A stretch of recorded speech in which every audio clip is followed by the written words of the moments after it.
school marching band in the playing of our school song. He's on A7. Nothing, huh? Nothing. Test, test. Oh, a minute. What are you doing? Yeah, you're going to have to stand like that, Gage. Test, test.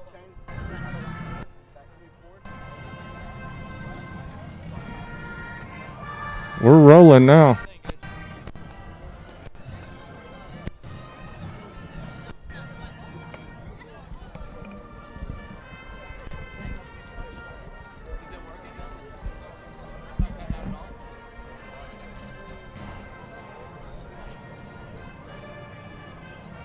Bryce, say something.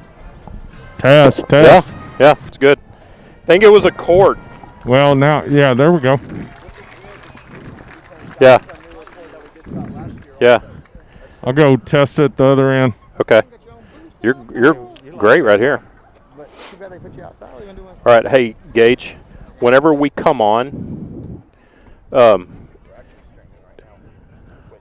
okay, but when we come on, when we do the intro, can you swing the camera around and get us? Huh? I should be able to. Careful though, don't pull that cord out when you do it. Which one? The power cord.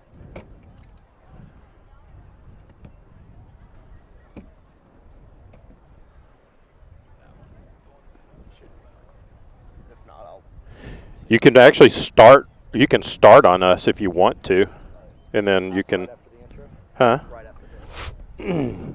Yeah. Hey Gage, have you tested mine? Test, test, test. How's that? Good sound? You're Okay. good. I'm gonna go and start. Test, test. I'm going to go down here.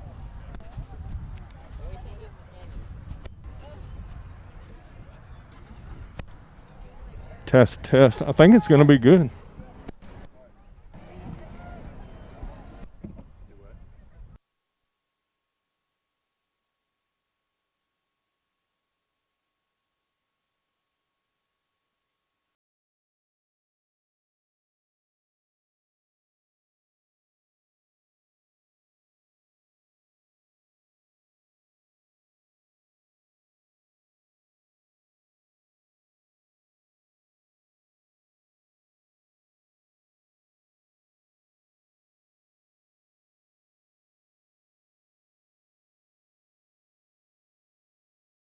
Hutto Hippos football. The Hippos look to bounce back after a tough loss to a very good College Station team last Friday night. Tonight is senior night for the Hippos in their first home game of the year as they round out their two-game non-district schedule against the Waco Lions before district play starts next week. The Hippos defense looks to bounce back in a big way by shutting down the Lions offense.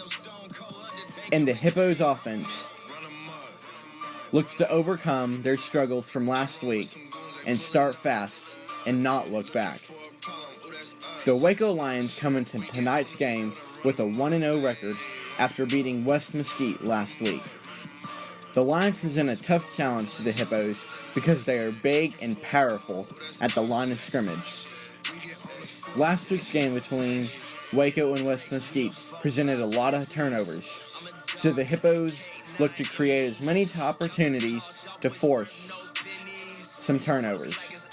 Thank you for joining us on hipposports.com and SHN Sports Network. Now, live from Hutto Memorial Stadium are the voices of the Hippos. Sideline commentator, Bryce Doggett. Color commentator, Ryan Robinson. And your play-by-play man, Todd Robinson. Gentlemen, it's time for football. Take it away. Well, thanks a lot, Gage, and it is great to be here, Hippo fans, at Hutto Memorial Stadium.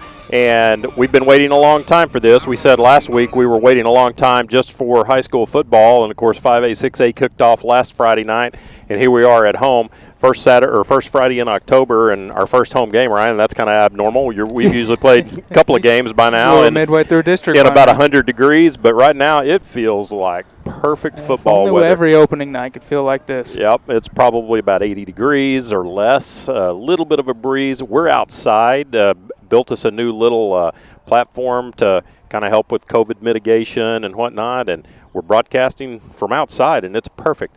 Like Ryan said, when we play on Black Friday, the day after Thanksgiving, it might be a little chilly to be outside then, but we're here for Hutto football tonight, and we're excited to watch the Hippos and try to get a bad taste out of their mouth. And tell you what, the season didn't start exactly like the Hippos had planned last week against College Station, but Coach Brad LaPlante, knows this is senior night. We moved senior night up to the first game just in case things kind of go south later on. And let's hear what Coach LaPlante had to say about senior night and how special that is. No, senior night is good, and we wanted to make sure we got that in this year. So to put it at our very first home game and celebrate these fine young men that have played throughout our program with us is a big deal to us. So we want to make sure that happened. And senior night is always good in the locker room to hear the different stories that the kids say, and just the statements that they want to make when it's their night. It's it's not a coach's rah-rah speech that night. It's the seniors, and our seniors this year are doing a fantastic job of creating the mentality that they want for our locker room and game day. And this one is going to be probably one of the more special ones with this group that we have going out, but also what we've been through together in 2020. So big night for our seniors. One of the neat things about, I say neat, there's not a lot of neat things that go with COVID, but one thing positive, I guess, that's come out of this is we actually get to stream these games now. This year we get to show the games instead of people just listening to us. They get to watch and see how the Hippos look on the field. And again, last week it was a game that was just odd. Hippos came out. Everybody talked all week about how there was no band, there was no cheerleaders. You've got no enthusiasm from the visiting side because pretty much an agreement this year that visiting teams are not going to bring their band or their cheer. And you'll see tonight as you look across, in fact, at the visitor side, and there's very few people over on that Waco side. I would say single digits. It's bordering on creeping up into doubles, but nonetheless, we hope there's some Waco fans that are tuned in, being able to listen and watch us tonight, and we'll do our best to kind of describe your Waco Lions. Waco Lions come in 1-0, had a 33-23 win over West Mesquite last week, and let's hear what Coach LaPlante had to say about these Waco Lions. All right, Waco Lions, a lot of speed. They love to get the ball out to their slots in a hurry, bubble screens, and run some outside zone, some inside zone action. Tailback runs his feet very well. Good pad level on contact, and their X and Z receivers on the outside, we need to stay with. A lot of speed there, Big, thick offensive line, so we're going to have to pack a punch with our defensive line also. And then defensively, it's going to be a forefront that we'll see, so they're going to pack 6 in the box and stop the run, number 1, and defend the pass, number 2. So a good formidable opponent. They played West Mesquite, who we played the past 2 years. There are a few turnovers by both teams during the course of the game, but they came away with a victory, and they're going to come in here with a lot of confidence. So Hippos need to be ready. Mentioned the Lions beat West Mesquite 33-23 last week. Head coach Kwame Cavill in his second year with the Lions. Used to be at Manor. Of course, a lot of folks will recognize that name, a former UT star, but it was the defensive side of the ball for the Lions last week against West Mesquite, forced 5 turnovers. They scored on their first 3 possessions last week, which was complete opposite, Ryan, of what the Hippos did, which was 3 and out on, I think, their first 5 possessions. Well, Brad wanted it to be 4. But yeah, I think it was 5. But, just didn't get off to a good start last week, and, I think we all expect the Hippos to kind of put that behind them and have just a completely different look, and really the look that we expected from the Hippos when we came into this season. So let's hear what Coach LaPlante has to say about just bouncing back from that shocker down in College Station last Friday. Right.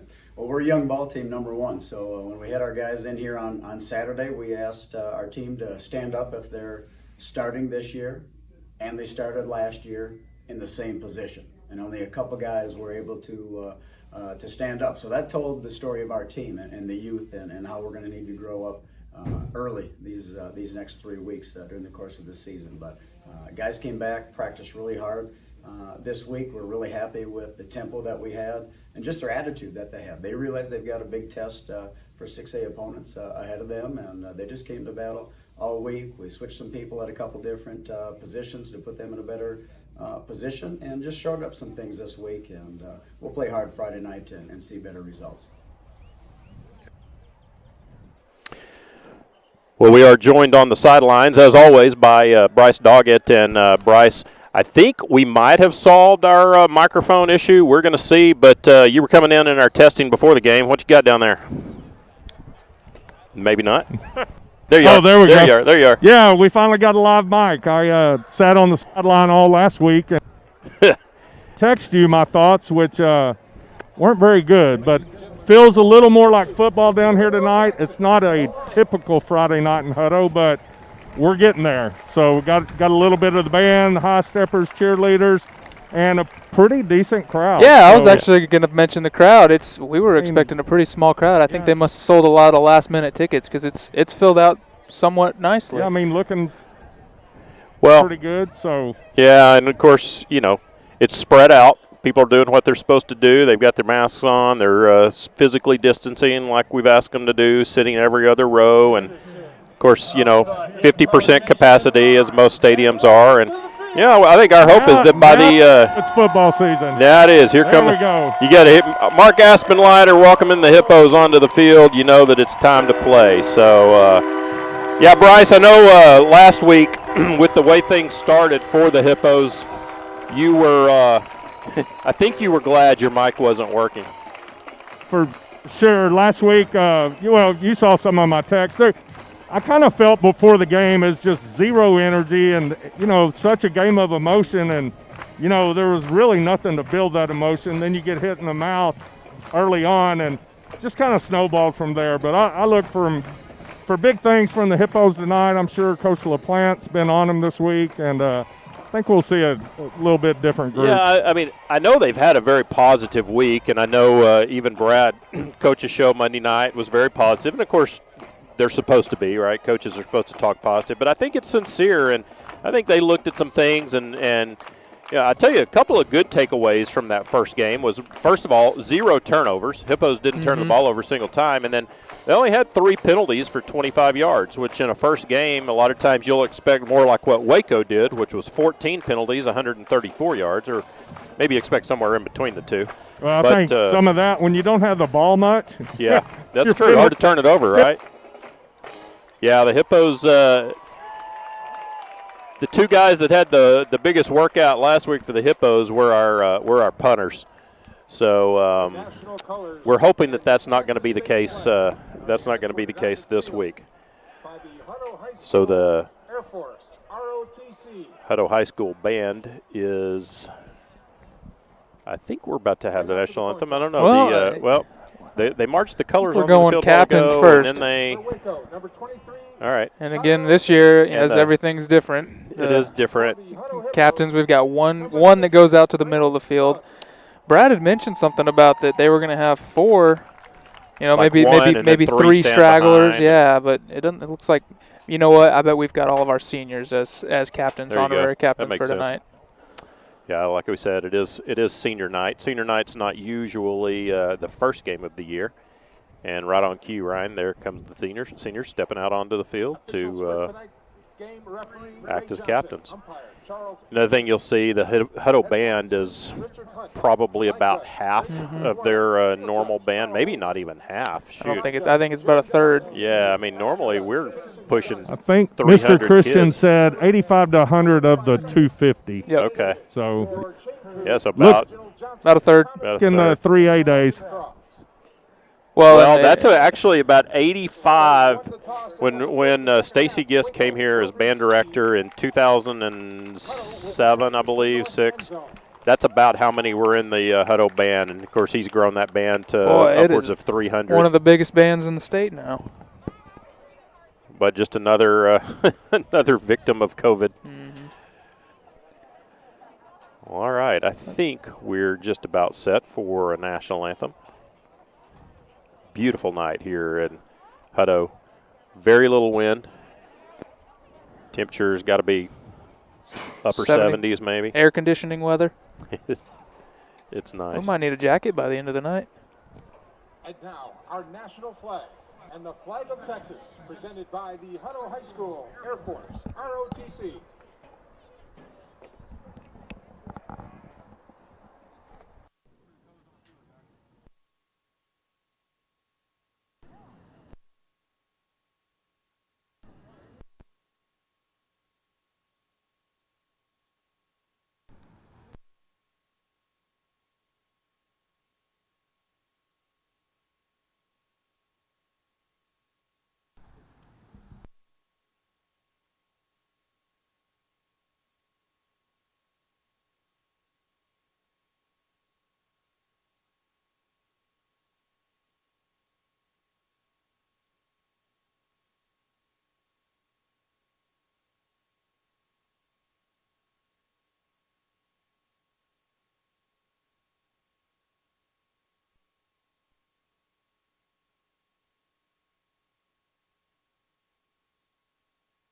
As one nation.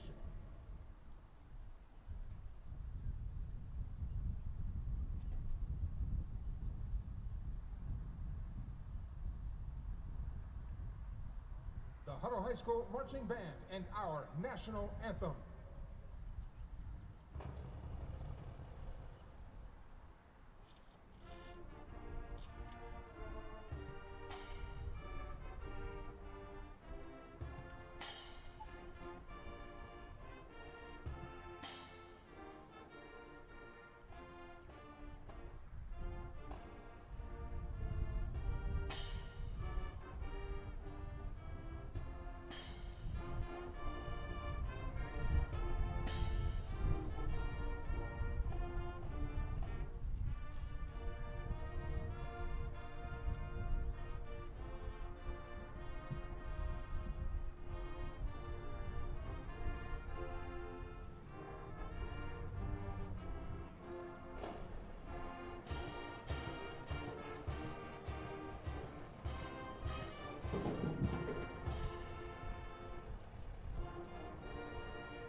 Let's go. Hutto High School marching band, color guard, set for football. Yeah. It's been a kind of a long It has been a very opening here. delayed process, yeah. Yeah.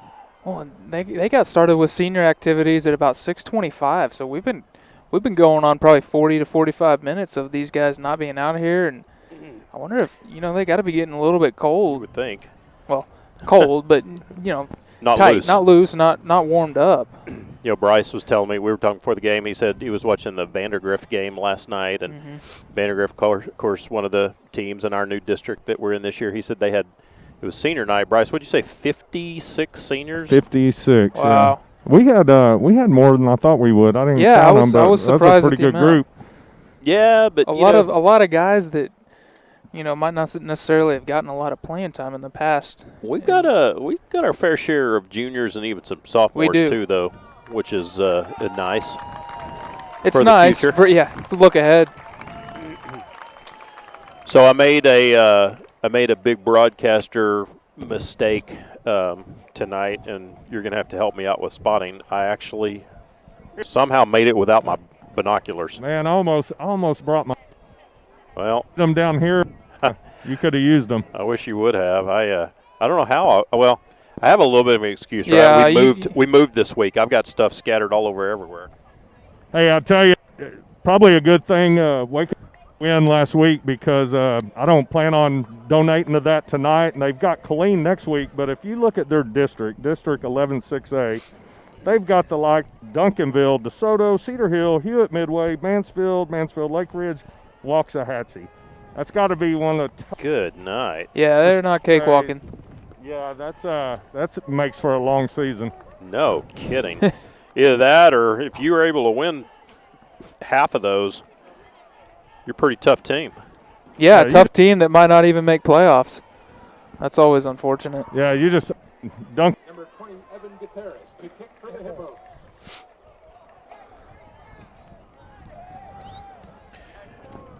Well, the Hippos are going to kick off. We're about to get this home opener underway. Guerrero and number 15, Zelion Walker, back to receive. Evan Gutierrez set to kick for the Hippos. And the All Blacks. Looks good. They look good. They do look good. And the numbers are easy to see. Well, You got that? that helps when you don't have the binoculars. Well, they're easy for me to see. I don't Waco's know. numbers might be a little bit tougher. There's that high pooch kick fielded at the 22-yard line. Coming left side. It's got a little Oh, bit of room. boy. Of course, the 30 cuts back outside to the 40, brought down about the 47-yard line. Number 5, Xavier Williams on the return. Boy, he had a big hole running right through there. I thought he was he didn't really show much burst of speed. I was waiting for him to just burst through and maybe take that for 6. Cause Well, I think he does have speed. He had a 50-yard touchdown reception last week against West Mesquite, but it was called back for unsportsmanlike conduct. But he obviously showed he could take it to the house from a distance. I guess so. Well, their quarterback is Nate Reyna. He'll bring them out. He was 12 of 16 last week against West Mesquite, threw for 198 yards, had 2 touchdowns. Look for also Braylon Martinez, running back, had 3 touchdowns last week. 2 of those receiving actually out of the backfield, and 1 of them rushing. So I think they've got some weapons. And Brad talked at length about the size that they have on their offensive line. Yeah, he was not lying. They've got some big boys. So 1st and 10 on 48-yard line. Quick pass right side, complete to number 2, Joseph Guerrero. Brought down at the 48-yard line. Hippo into the field. Pickup of about 6 yards for Guerrero. So Reyna picks up where he left off last week against West Mesquite. That was not Reyna. That was number 19, Sean Mooney. Sure enough, Sean Mooney in the backfield. Yeah, we were. Along with Jalen Laster. So not sure. Yeah. Obviously, we probably won't know why. Mooney's a big boy. He is. He Back kind there. of fits the mold. Snap back, blitz look by the Hippo. Swings a pass out left side. Oh, breaking a tackle to the 45, to the 30, inside the 30, inside the 20, and finally brought down at the 18-yard line. Man, that one killed us. That wide receiver screen. Yeah, well, and it was played well, but we got to make those tackles look like number Raymond 30, Theo O'Neal Anderson. took that one. Yeah, Hippos had a chance to tackle him for no gain. Broke that one tackle and had a lot of running room down that left sideline. 1st and 10 for the Lions at the 19-yard line. Hippo territory moving quickly. Handoff running keeping left side and tripped Good up. play. Nice job by the Hippo Anthony defender. Martinez. Brings down the ball carrier, quarterback number 19, Sean Mooney. Well, you brought up the fact Mooney's big. He's even bigger when you're standing down here. Yeah.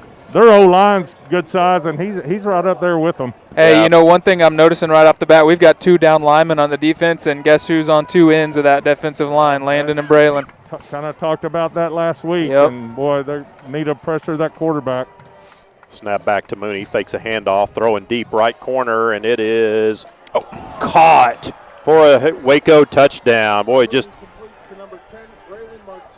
Braylon Martinez, who had the 3 touchdowns last week, and Tyler Carnes was defending him. They both jumped, and good pass by Mooney. Put it just up high enough for Martinez to come down with it. Yeah, it was a good pass. For the Lion touchdown. Tyler Carnes was in a good position there. He just kind of misjudged that ball and jumped too early. I And think that was Jose Pino over there. And Was that? Jose's a player. He just was outsized by about a foot. Yeah.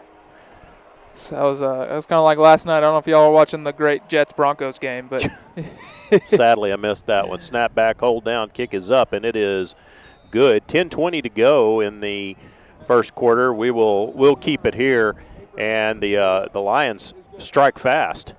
strike fast. And one thing that kind of ate us up last week, and we talked about a lot, was the lack of pressure. And I think maybe they expected us to come with a little more pressure because they got all 3 of those passes out quick. They didn't. It was a catch and throw, and one of them should have been tackled for a loss, and one of them probably should have been intercepted. And unfortunately, both of those went the other way. So. And the kid that made the touchdown, Braylon Martinez, again, he had 2 receiving touchdowns last week and 1 rushing touchdown, so he's got 4 on the season, early on the season. He's setting the bar pretty high. Yeah, and Bryce, it wasn't bad coverage. I mean, the running kind of step for step with him, but just put that ball right where it needed to be.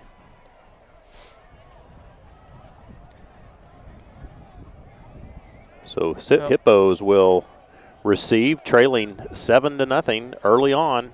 Lions took it right down the field. Hippo offense going to need to respond. Lions did that last week, scored on their first 3 possessions. We mentioned the Hippos went 3 and out on about 5 in a row, so need to get a better start. Little pooch kick, fair caught by the Hippos. They're going to start in much better field position than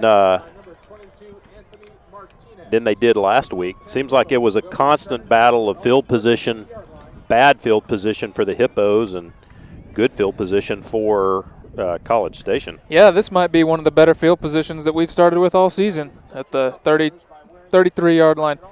It's so interesting that how many of these teams have gone to that pooch punt or that pooch kickoff. Yeah. You know, and you would think that some of these teams might want to put some fast guys there to catch it and try to run one of those back, but they seem to be content to fair catch it.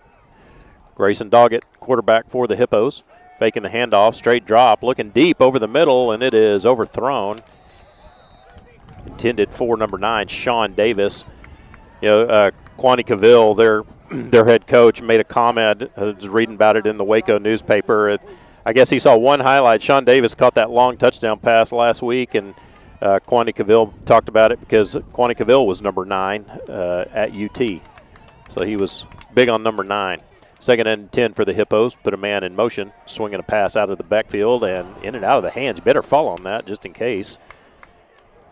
Oh, boy. Yeah, that was intended for Kyron Miller coming out of the backfield. And we saw him drop a couple last week, too. And I think he had a little bit of room if he had caught that. I think he did. He had some blockers, but, boy, it's seems like kind of more of the same early on. And I do like to see that deep throw there, first play by Grayson. A lot of times we had success with that early on 2 weeks ago, and we didn't really get to see that last week. 3rd down and 10 for the Hippos. Faking a handoff, straight drop, now rolling to his right. He's got a lot of room to run if he wants to. Now he picks up and throws it, and incomplete. Could have been picked off, so intended for Carson Forrest. And the Hippos go 3 and out again, kind of eerily reminiscent of last Friday in College Station. Yeah, and there were actually 2 guys I think he was trying to find, and both were kind of heavily covered. Like you said, I think Grayson could have run that at first, but he hesitated just enough, and they were able to close, and I think maybe he thought he could squeeze that one in. Kind of lucky he didn't get it picked off.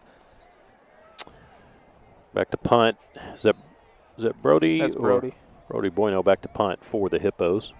Low snap, picks it up, gets the punt away. Line drive. Going to kick at the 25. Gets a Hippo roll inside the 15. Still rolling, and going to be killed at the 11. So I tell you, that's a positive from last week, Bryce. Going to actually make Waco start in their own end of the field.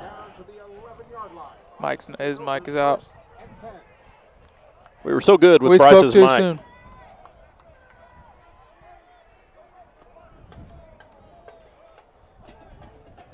So the Lions will take over 1st and 10 at their own 11-yard line. They lead at 7-0. Scored on their first possession in 1 minute and 40 seconds. So I think that was the best field position we've started with all year. This might be the worst field position that our opponents have started with. Yeah, I don't think College Station ever started worse than their own 11-yard line. Yeah. Mooney, the quarterback, splits 2 receivers left. 1 man in the backfield with him. Handoff goes up the middle. He's got running room. Across the 20 to the 25, diving forward to about the 27-yard line was number 12, Jalen Laster. And Hippos shore up that defense. Snap back, going quick. Handoff up the middle, plenty of running room again. Lowers his shoulder. Boy, well, it's just a numbers game at this point. We've got 4 men in the box, and they've got, obviously the 5 linemen with an extra blocker to run that ball. They're just going to keep doing that until we commit more to the run. And here we go with 6 in the box now. Pickup of 9, 2nd down, 1 yard needed. Swinging a pass out left side. Again, missing a tackle on that swing pass. Run out of bounds at the 40-yard line was number 18, Thomas Chandler. Yeah, or no, it was number 16, I guess, Raymond. And those missed tackles, and I think that kind of goes back to just being young and not maybe necessarily knowing the speed of the game, being used to more of the JV speed, and those open field tackles can be tough, especially when you're out there on an island or you're not used to the quickness and the speed of these guys. 1st and 10, 2 receivers right, single receiver left. Looking blitz coming from the left side. He gets away from it. And we're going to get tackled. A face mask tacked on. Yeah, did he get the face mask? Or it was Landon. He slip out came of it? across, and I think he swiped at that face mask. Right as that quarterback ducked.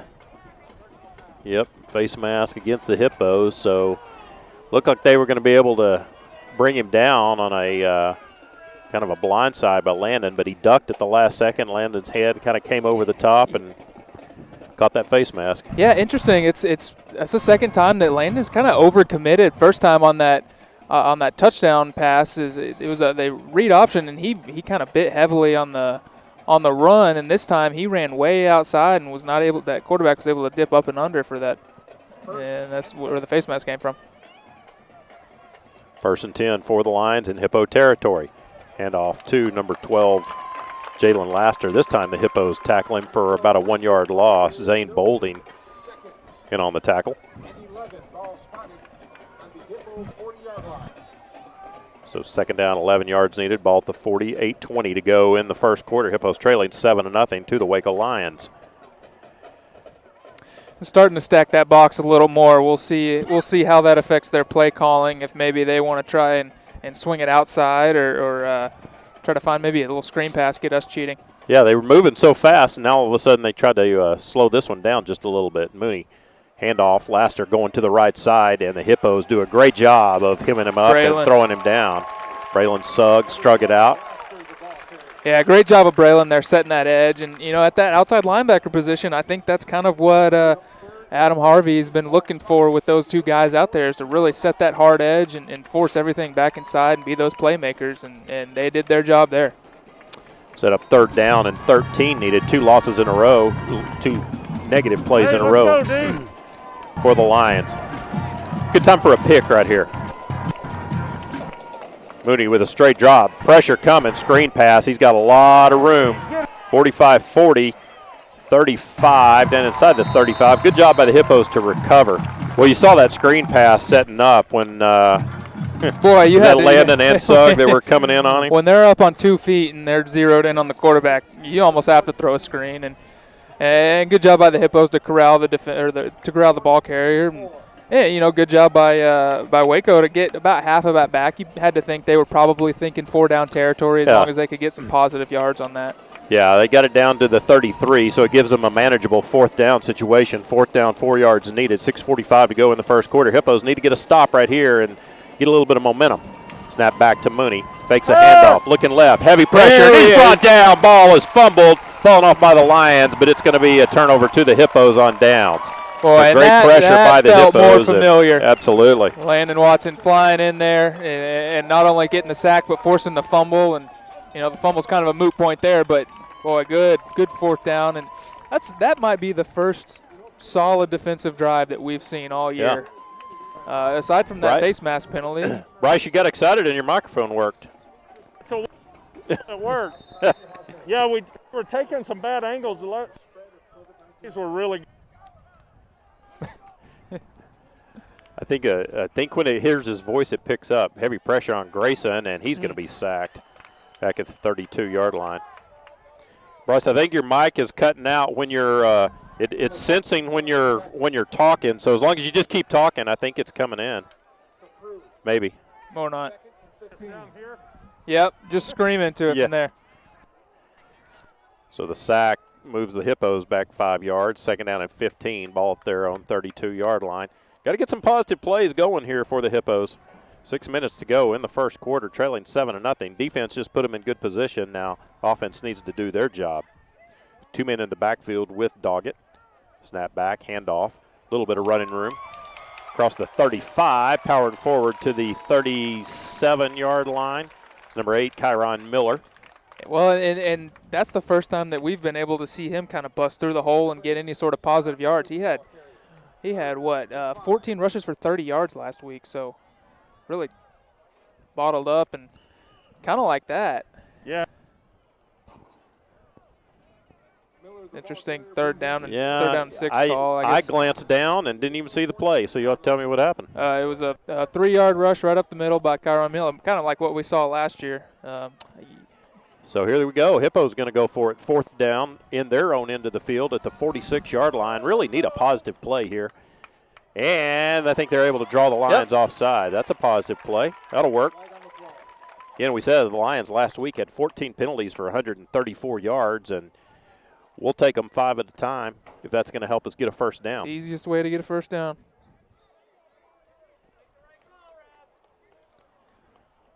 We're talking about it. I'm wondering if one of our guys might have flinched.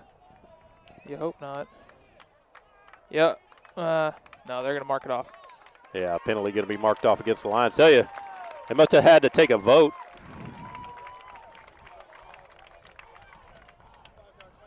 Well, they voted correctly. Unanimous, or if not unanimous, at least Majority. Majority.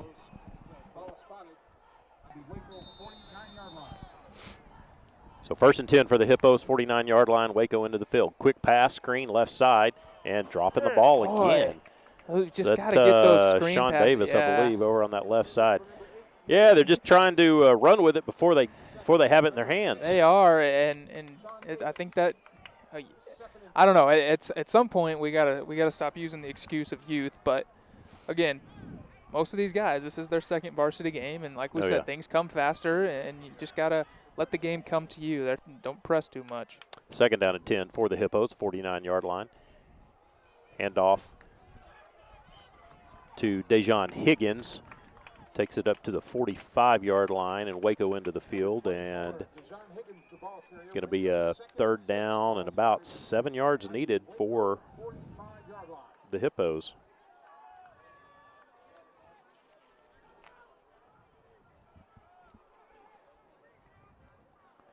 .4:30 to go in the first quarter. Hippos trailing 7-0, trying to mount a drive here and get this ball game tied up. Very methodical drive.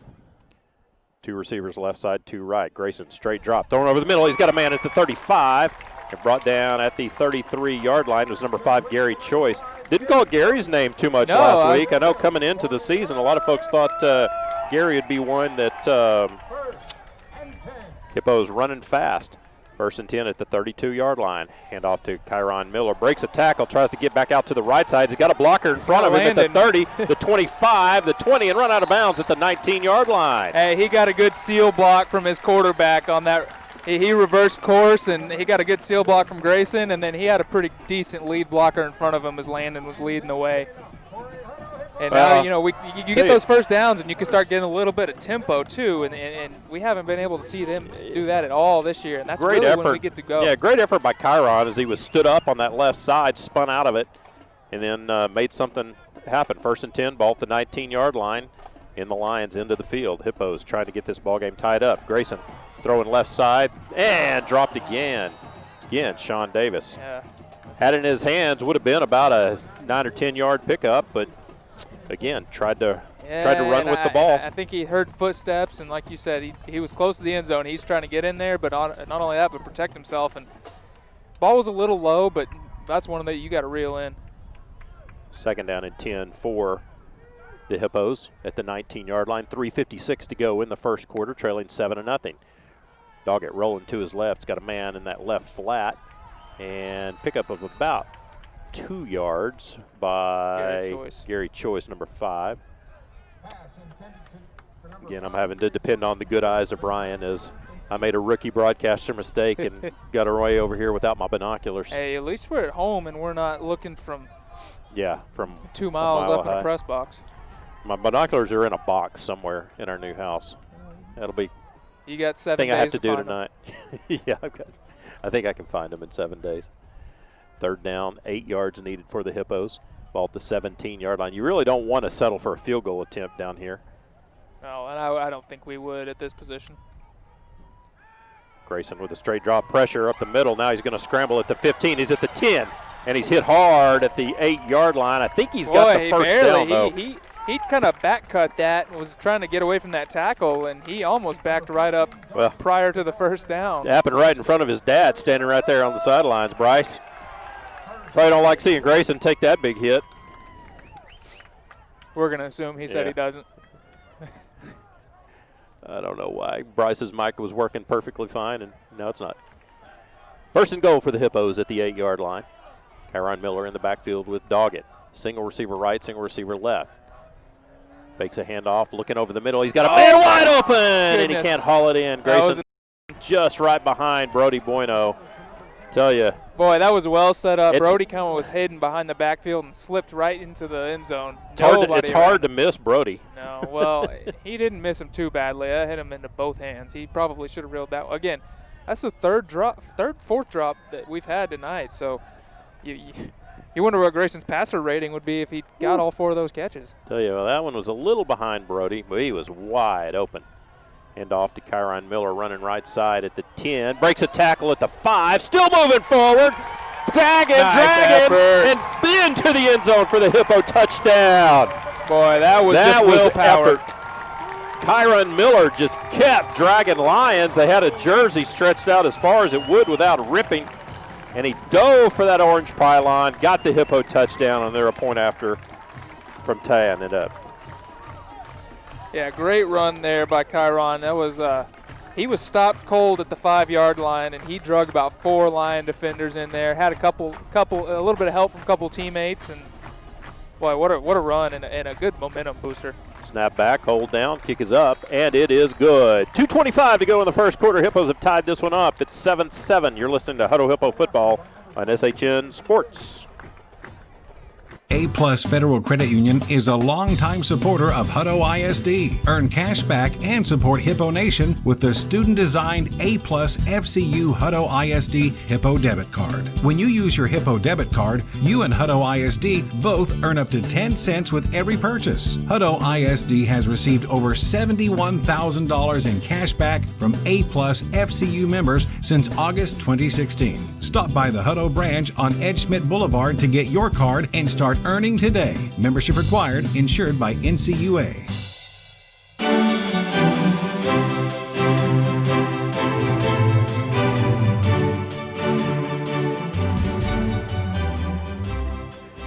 Welcome back to Hutto Memorial Stadium on a beautiful night for high school football here in early October. Fall is in the air. Football's in the air. Kyron Miller's in the end zone. Football's on the ground. Yes. Hippos tied up. And I tell you, that's the kind of play right there that can give a team a spark. You see a guy with that kind of effort. Should have been stopped probably for no gain, and he just kept those legs going and saw that jersey stretched out. He saw pay dirt, dove for it, got it. And not only a spark in this game, but really maybe a spark in the season. Just to finally see some will and some want to and to get that confidence. And you never know with a little bit of confidence what that can do for not only a player like Kyron who's new into this offense, but the offense as a whole, his quarterback, his lineman, everybody that's involved, seeing that and knowing that they can get in there at all times. That is huge. That's a huge drive.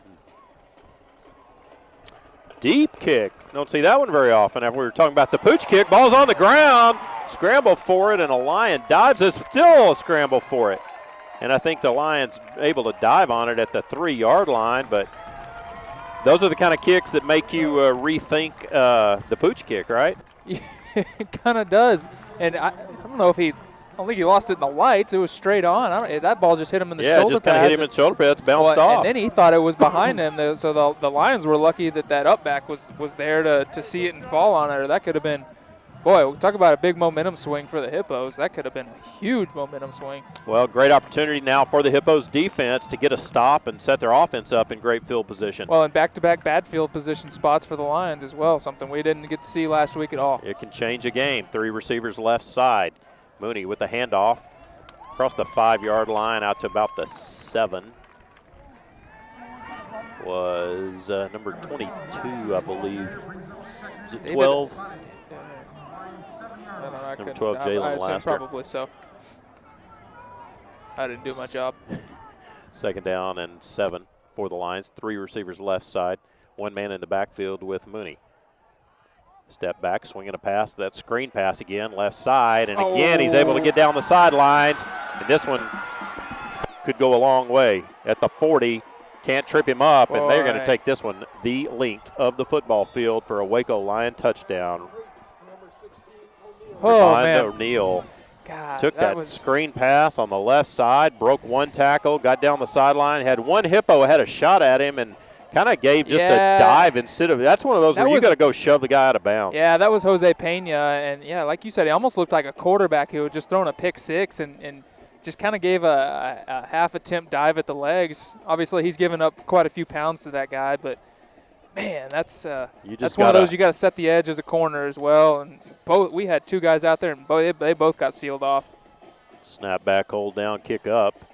It's good. So the Lions answer the Hippos quickly with a 95-yard touchdown. Just took a little screen pass, got it down that left sideline, and he was gone. And, yeah, again, probably not the best fundamental effort right there when you're dive at the guy's legs. You just got to bump into him. He's running along the sidelines, and just a little nudge is going to make him run out of bounds. Well, and he had the angle on him, too. It didn't feel like he needed to dive. Right. It was almost – I think you're right. It was almost he was I don't know, afraid of the cutback, afraid of getting run over. I'm not sure. That was a strange – it really did look like a kicker or a quarterback off of a pick six or a big run back. Kind of deflating the Hippos after that powerful touchdown run by Kyron Miller, and then they had the Lions pinned back at their own 4-yard line after the deep kickoff, and you started to sense that maybe there was some momentum swinging here in the Hippos' favor, and they give it right back with a big play. Kind of were the victim of big plays last week too. Yeah, we've really only gotten to see us on either quick stops or big plays. There hadn't been a good drive against our defense yet. No. You don't know if that's I don't know. It's good and bad. Definitely have shown susceptibility to the big play.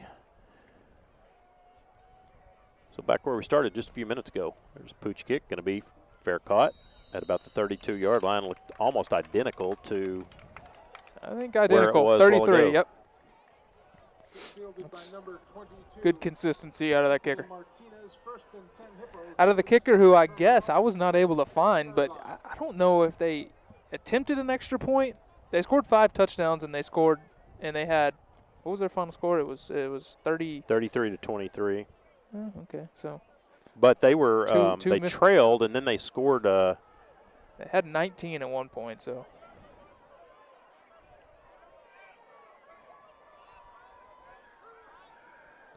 First and 10 for the Hippos at the 33-yard line. Snap back to Doggett. Running to the right side.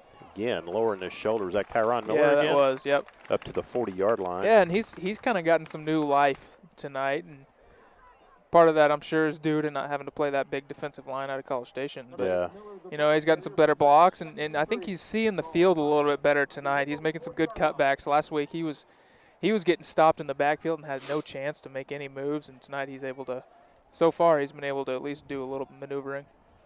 Second down, 3 yards needed for the Hippos. 1 minute to go in the first quarter. They trail it 14-7. Oh, a little jet sweep that just kind of ran into became a little train wreck for the Hippos in the backfield. Yeah, they were trying to send Gary Choice in motion, and he thought he was getting the ball going on a fly sweep, and Kyron thought he was getting the ball going straight downhill, and boy, luckily that didn't turn out to be a fumble. Yeah, it could have been a bigger disaster than it was. Actually got some positive yards out of it. So the Hippos facing a 3rd down and 2 from their own 41-yard line, 30 seconds to go in the first quarter. And I tell you again, need to pick this up and keep a drive going. Just haven't looked real sharp in about a game and a quarter. Pass over the middle and in and out of the hands, almost intercepted. Boy, and I was just about to say, this is where you really miss having some go-to receivers on 3rd down that have those sure hands where you can just throw that quick pass and, boy, sure enough, just a little slant pass right to Gary Choice. And yeah, Gary Choice had it at midfield, easy first down. And I think they're afraid to get hit. I don't know if they're. It's the newness. It's the unfamiliarity with running across the middle with those big linebackers sitting there. Boy. Yeah, that's Brody Bueno going to do that little running punt. He was looking to see if he could have kept running with it. Nice punt inside the 20. Going to be, wow, it's going to hug the sidelines all the way down to the 11-yard line. So it'll be the second time the Lions have started from their own 11-yard line. They also started from their own 4. Their own 4 worked out well for them. Yeah, we need to just stick with the 11. Yeah, 11. Can't get greedy. Last time 11, they turned it over on downs. When they started at their 4, they had a 94-yard touchdown. Bryce's mic seems like it's trying to come in sporadically for some reason. Yeah, just to give us a glimmer of Just hope. teasing us. This 4 is what- seconds this is to what go you in the can't first have. quarter. This will be the last play of the first quarter.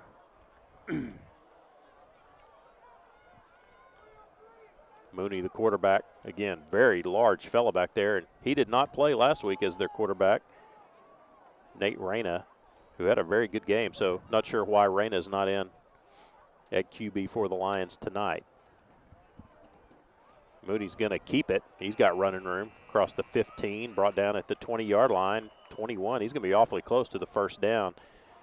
And that will be the last play of the first quarter. We've played one here at Hutto Memorial Stadium. It's Waco 14, Hutto 7. You're listening to Hutto Hippo Football on SHN Sports. ACDI, Al Clausen Disposal, supports the Hippo Nation. ACDI is a locally owned family company that specializes in solid waste services, including residential, recycling, commercial, and roll-off. Al Clausen Disposal has grown into a top 100 ranked corporation. Their mission is simple. They're committed to providing safe, reliable, and environmentally sound waste solutions at cost-effective rates while embracing new ideas to reduce the carbon footprint. Al Clausen Disposal, your local choice for all your collection and disposal needs. ACDI says go Hippos! Hutto Family Eye Care has partnered with Hutto ISD for almost 10 years. Hutto Family Eye Care has been the leader and preferred provider of quality vision care products and personalized service to patients in Hutto. Their doctors use only the most advanced, state-of-the-art technology and eye care products available. Give your vision the level of care and attention it deserves. Hutto Family Eye Care on Exchange Boulevard, across the street from the post office. Welcome back to Hutto Memorial Stadium. Set to start the second quarter. Hippos trailing 14-7 in a interesting quarter that the Lions had a 19-yard touchdown run. Touchdown pass with 10:20 to go in the first quarter on their first possession to grab a 7-0 lead, and then the Hippos on their second possession were able to tie it at 7, and then recently the Lions, after starting at their own 4-yard line, had a 94-yard touchdown reception, and they lead it 14-7 as we get underway here in the second quarter. Good job by the Hippo defense on 1st and 10.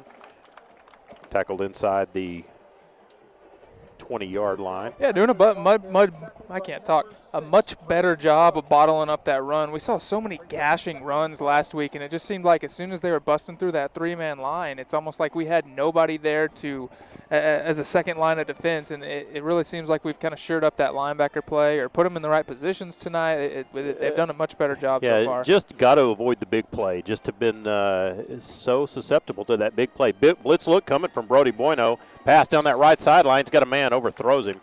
Intended for number 10, Braylon Martinez. Martinez is that man that had 3 touchdowns last weekend, caught the first touchdown of the night tonight for the Lions.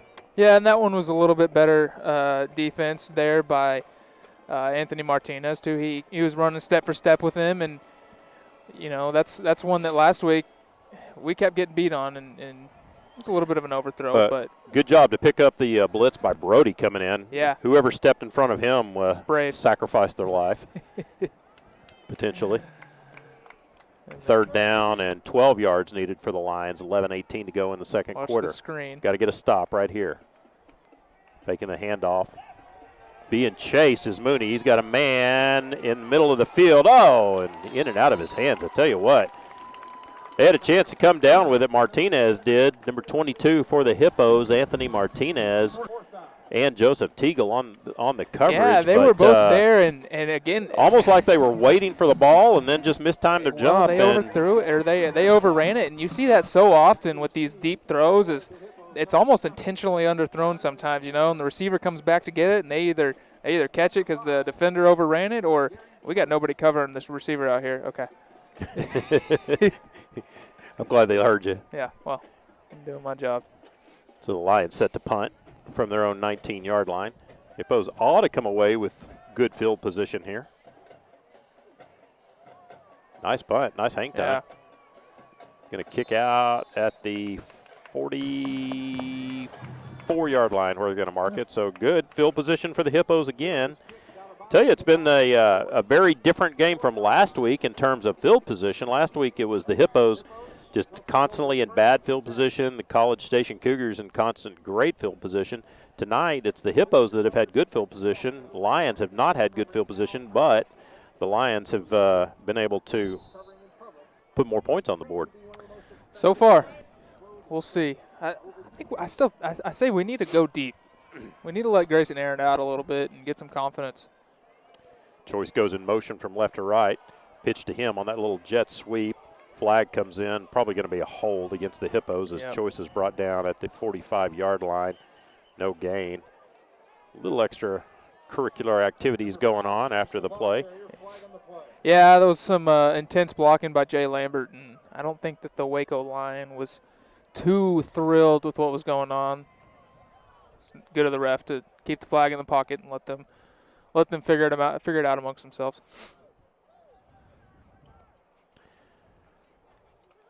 So, wow, that's not one you see called very often. Illegal blindside block. No, and away from the play, or I'm sorry. In the middle of the field. From the back side of the play. Usually that comes from the direction the play is going. That's, I'd like to see an instant replay on that, Gage. Hopefully by the end of the year, we're going to have instant replay working on our live stream. Oh, we're going to have all sorts of things. Oh, yeah. Well, unfortunately, marks that one back, and it's going to be first down and 20 for the Hippos now at their own 34-yard line.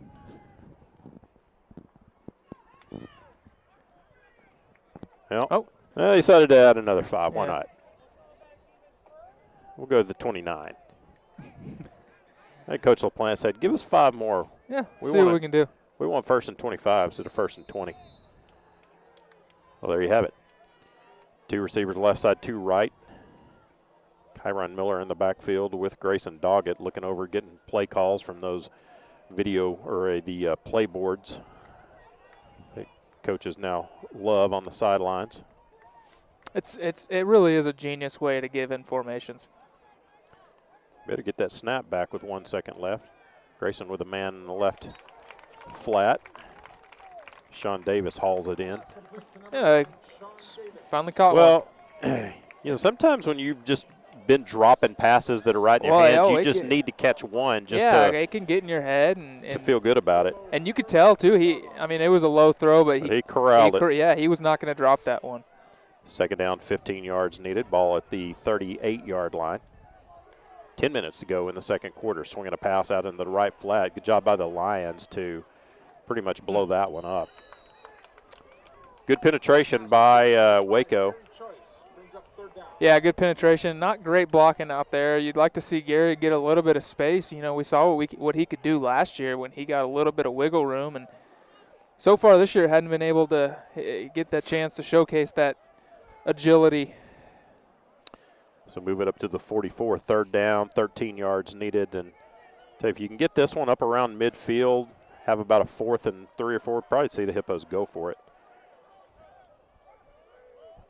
Jay Lambert going in motion from left to right. Grayson with a straight drop, looking over the middle deep, and it is, intended for Sean Davis, but well played. Number 4, Sedarian Nichols, playing center field for the Lions, and he wasn't. He wasn't fooled by. No, he wasn't going to let anybody catch that one. No. Sean Davis actually turned into a pretty good defender there to keep that from being intercepted. And good thing, too, because he was the only one on this left side of the field. I think that potentially could have gone back for 6. So we'll see how Brody does punting into the wind. Yeah, into the stiff 2-mile-an-hour breeze. Yep. We're not on a sloped field this week, so. Interesting, putting a man in motion in punt formation. High snap. Brody gets it away. Had to hurry it. He's going to get a good roll again, though. Going to roll inside the 20 and killed at the 18. Brody doing a much better job punting than he did last week. 16. Is that? 16 is where it's killed. 17. 17. Split the difference. All right. So Waco will take over at their own 17-yard line. Once again, they've started, let's see, 1, 2, 3, 4 possessions inside their 20. Hippos have started 1, 2, actually have started every one of their positions outside of their own 30. So not taking advantage of the field position goes game. to show you there's more than field position to the game of football. Just a little more. Yeah, a little bit. In case you're wondering. You have almost 3 quarters to let us know what other things there are besides field position. I'll brainstorm. Stack 2 receivers right, 2 receivers left. Single man in the backfield with Mooney. Tell you, what's that screen again?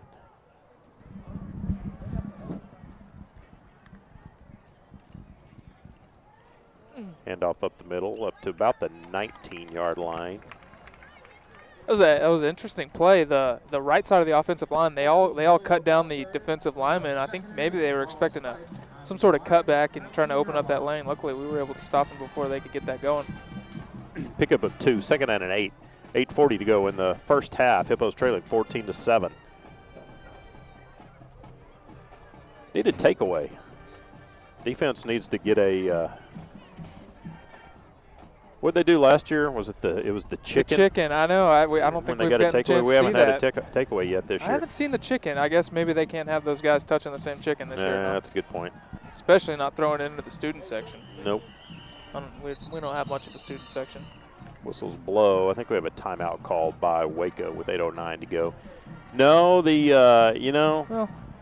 a good little. Yeah, we've got five rows. Good little group of the herd. Let's see if we can get a view of the herd down there. Certainly not near the herd that it normally is. No, but still probably better than the majority of the schools will play their student sections and full capacity.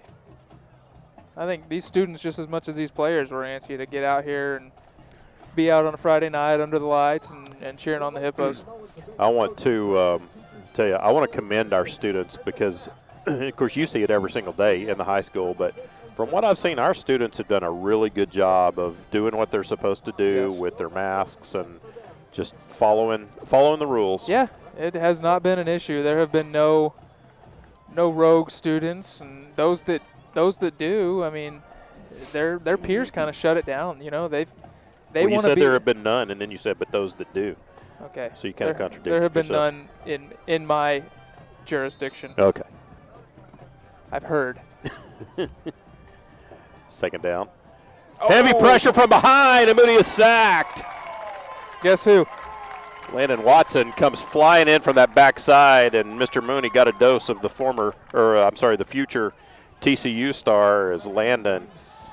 I don't think he ever even hurt him. I don't think so, and he's lucky he didn't fumble that ball either. That was a silent hippo right there. Yes, it was. That was vintage Landon. You might want to block him if you're or if you're being chased or by run him, you might faster. want to not let him catch you. Well, 3rd down and 18, ball at the 10-yard line, 7:30 to go. Another opportunity for the Hippos to get a good stop. And here comes a screen put pass their to the offense right in side, good receiver position. screen. Brody with the blitz look, screen right side. Much better job by the Hippos to sniff that one out and stop it. Good call by you. Yeah, good. We funneled them up, and we're actually able to tackle them this time. You know, like I said, we've been playing it decently, just haven't been finishing and haven't been making the tackle, aside for that 196-yard touchdown run that they had. And this time we were actually able to finish it. And let's see what we can do, punting from their own end zone. And sometimes there's something to be said about a guy like Brody that's blitzing that, just kind of disrupt. Even though he didn't get back there to where the quarterback was, he just kind of disrupts things. Yep. Jay Lambert back to receive this punt along with Gary Choice. First time we've seen him back there all year. There's a shank. Catch that, Bryce. Wow. Oh, you're down here at this end. Yeah, that would have been quite a catch by Bryce. Well, you're not going to get better field position than this one after a punt. There you go. My mic's working. Yeah, I don't know why. Yeah, that was fun. Well, it lasted.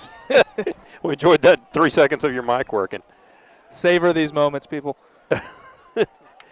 Yeah, that's just a straight shank right there. We need to get a couple of. I've hit some golf shots that look like that. We need to get a couple of clips of some comments from Bryce, some generic comments that Gage can throw in there, like a soundboard, if you will.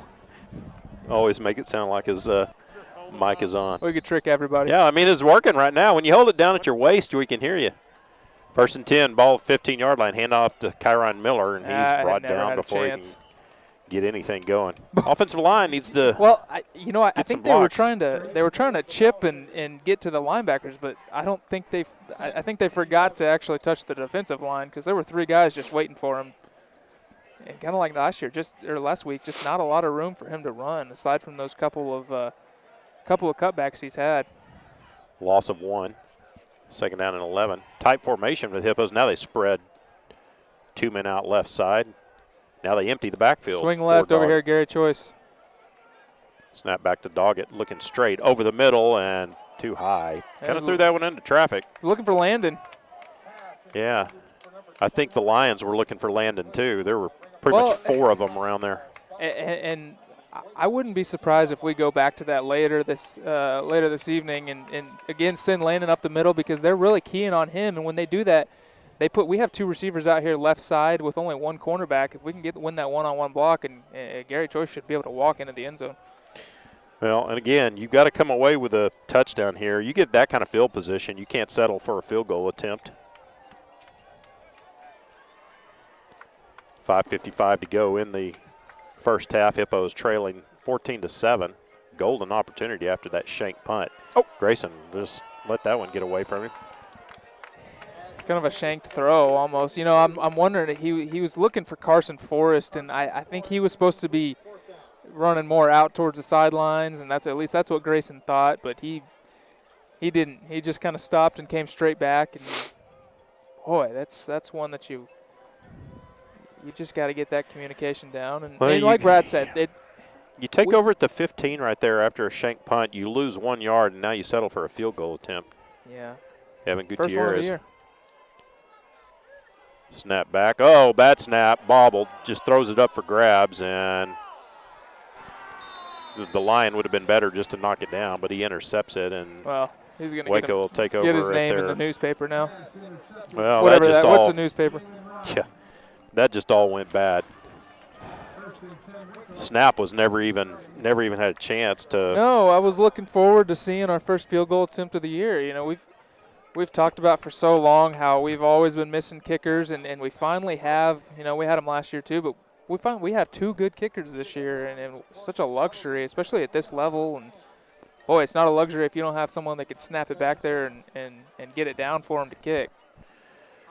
So Waco will take over at their own 13. Hand off to Laster out to about the 15-yard line. 2nd down and 9 for the Lions. You don't want to look back on that one and think of what got away from you.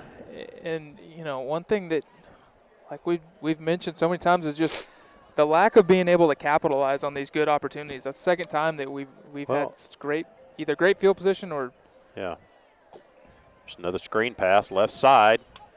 Good job by the Hippos to wrap him up before he can get down that sideline. Yeah, he was wrapped Far up. side, I couldn't tell what the number was. Yeah, I'm not sure if that was Jose Pena maybe. He's been the corner out there. Raymond O'Neal. Set up 3rd down and 1. Yeah, it seems like the whole game has been played in Waco's end of the field. Yeah. But that one big play that they broke 94 yards, and then the Hippos, just their inability so far offensively to just get any traction. Well, yeah, just no rhythm, and it all starts with getting that first down. You know, you hear that so many times from these offensive coordinators that want to go fast, but you got to get that first down to be able to speed it up and get that rhythm going. 3rd down, 1 yard needed.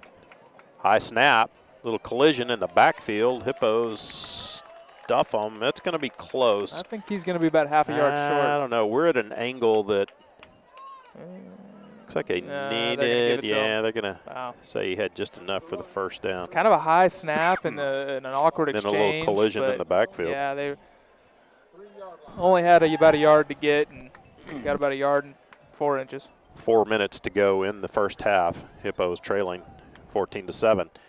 Be nice to get a stop right here. Get the ball and get you a score right before halftime if you can, and then you get the ball to start the second half. Well, or maybe just get some sort of defensive touchdown. Obviously, would be awesome, but yeah, takeaway. High snap again, throwing deep. He was hit right as he went to throw. Ball is caught. Boy, I tell you, they throw it up there and they just outleap our defenders. Number 5, Xavier Williams, and he's the guy who had the leaping catch earlier. And over Jose Pena again, and you can't do anything about height. You know, he's jumping higher and he's taller to begin with, and he's just going up and taking it from him. There's really nothing we can do. Well, quarterback just was nailed right as he threw the ball.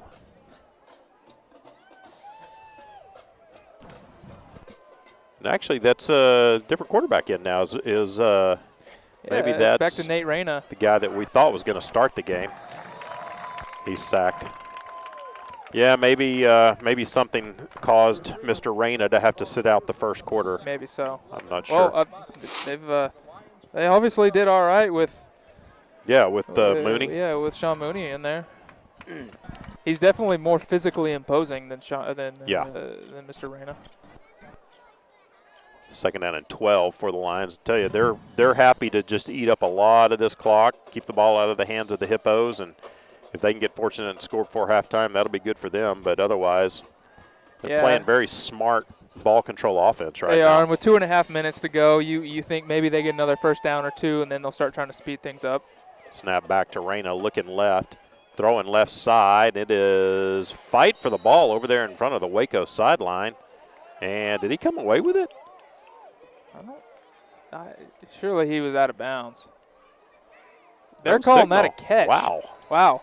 Joseph Teagle came up with that ball out of bounds, and they're calling that a Waco catch on the sideline. So, boy, I'd like an explanation on that one. Bryce, I'm not sure if you could see anything from across the field, but wow.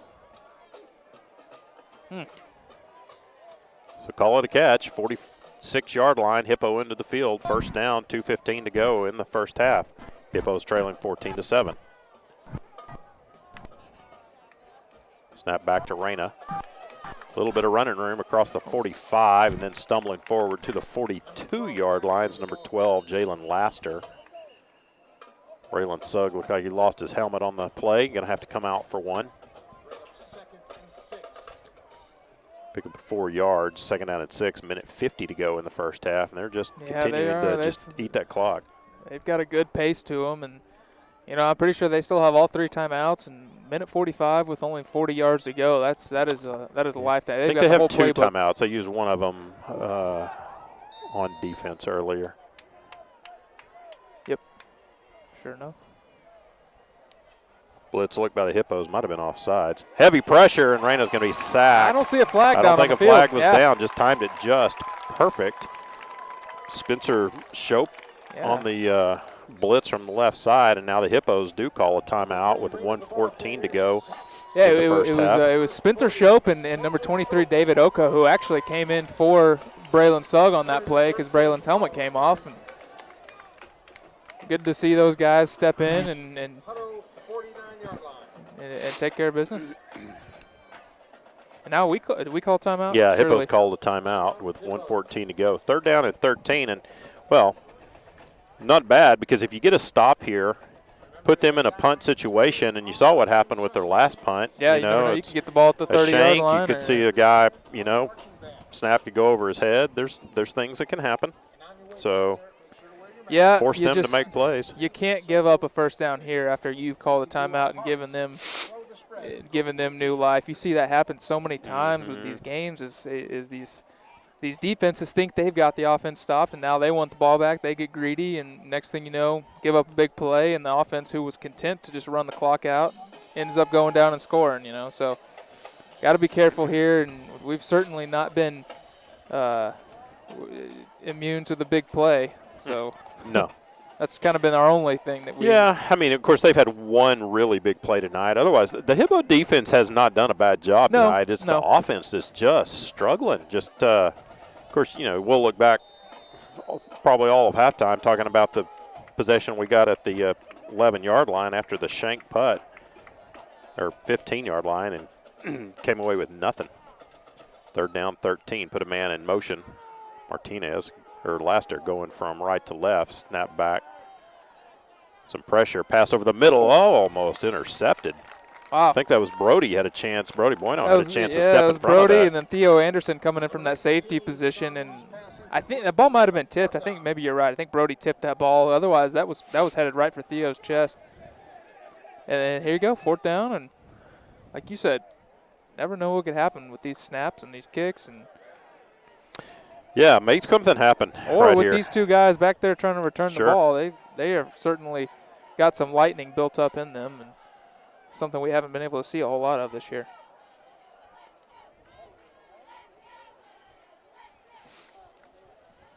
.109 to go in the first half. So Hippos will have the ball for a little bit. Watch out. Watch Backspin punt. Yep, got to get out of the way. It's going to die at the 21-yard line. That was a pretty golf shot right there. That's a pitch. That's what you want your golfers doing, putting that backspin on the ball and just killing it. Yeah, well, and luckily it was a little bit farther away than what it looked like at first. D'Angelo Anderson was down there blocking, and he's got to get a call from Jay Lambert. He's got to be telling him, get out of the way, or, they've often got to call ice, something like that, letting them know to just get to the sidelines and not let that ball hit you in the back. Hit you in the heel or something, and give that ball back. It's funny, I could have swore they killed it at the 21, right at 21, but it's going to be at the 20. Yeah, it's easier from the 20. Put the chains Easier for 20. stats. Well, yeah, and first straight round. drop by Doggett, being chased from Watch behind. out. Be careful. Lets it fly and just throws it out of bounds. Oh, he was about a half a second from getting just pancaked by who was that? Jamarcus Corprew. He was closing fast. Makes your heart beat a little fast, doesn't it? I think that's what Sean Mooney's wishing he had seen when Landon came and got him from behind. 2nd down and 10. Gary Choice goes in motion from left to right. Straight drop. Trying to set up a screen to Kyron Miller. It's going to be a hold against the Hippos, I'm afraid. It's going to come back. Only worked out for about 4 yards anyway. Yeah, they might. You can't hold on a screen pass. No, because you're not That's the supposed whole to block point. the guy. You want him to go by you. That's right. Oh. So march this one back 10 yards and. Well, and you got to think now we're just going to try to run the clock out, but now you're looking at Waco still has 2 timeouts left, 47 seconds left. Yeah, and you got to get something back here. Maybe, look for a little a stop route or something a little short up the middle, and just, boy. Well, take care of the ball. Yeah. Whatever you do, take care of the ball down here. Swinging a pass left side. Sean Davis runs out of bounds. Don't run out of bounds. I don't want to do that. You want the clock to run. That's again just not knowing the situation and hard. The coaches aren't able to communicate that with them right there. And he's thinking 2-minute drill. I want to get out of bounds. And coaches are thinking 4-minute drill. Let's kill this clock. So boy, third down and 15. they still got 2 timeouts. They have 2 left. timeouts, and we stop the clock for them after 4 seconds. Well, we're gonna get a free play here. Free pass. Put it in bounds, Grayson. Grayson knew it was. Throwing deep for Sean Davis. Oh. Had a chance for it. Boy, I thought he was going to go up and get that. He jumped over him, and I thought that hit him in the hands, but I think they were able to get a mid on it. Was that number 6? Yeah, Jalen Rhines jumped a little too soon. Yeah, and Sean almost had a chance to pull that one down. But the offsides against Waco will give the Hippos another play with 37 seconds to go here in the first half.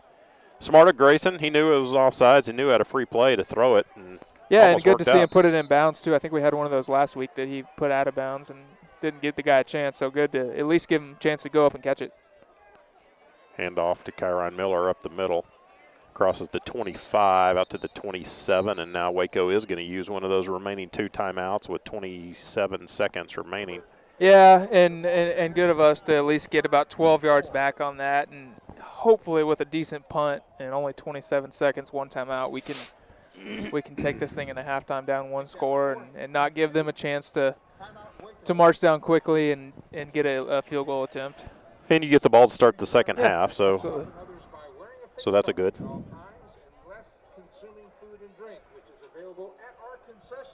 This is one of those times too that I always think, you're probably not going to do it, well, unless you have a Davion Davis on your team like we did a number of years ago. But this is one of those where Waco is probably setting up a return, and Brody could probably take that ball and just run with it and easily pick up a first down. But you wonder what you gain out of that, You just keep the ball out of their hands. Keep the ball, but you get a good. He's had 4 really good punts, 3 really good punts tonight, and you get one of those and put them within their 30-yard line and 20 seconds left. There's only one Davion Davis that's ever done that from, what was it, about our own 5-yard line?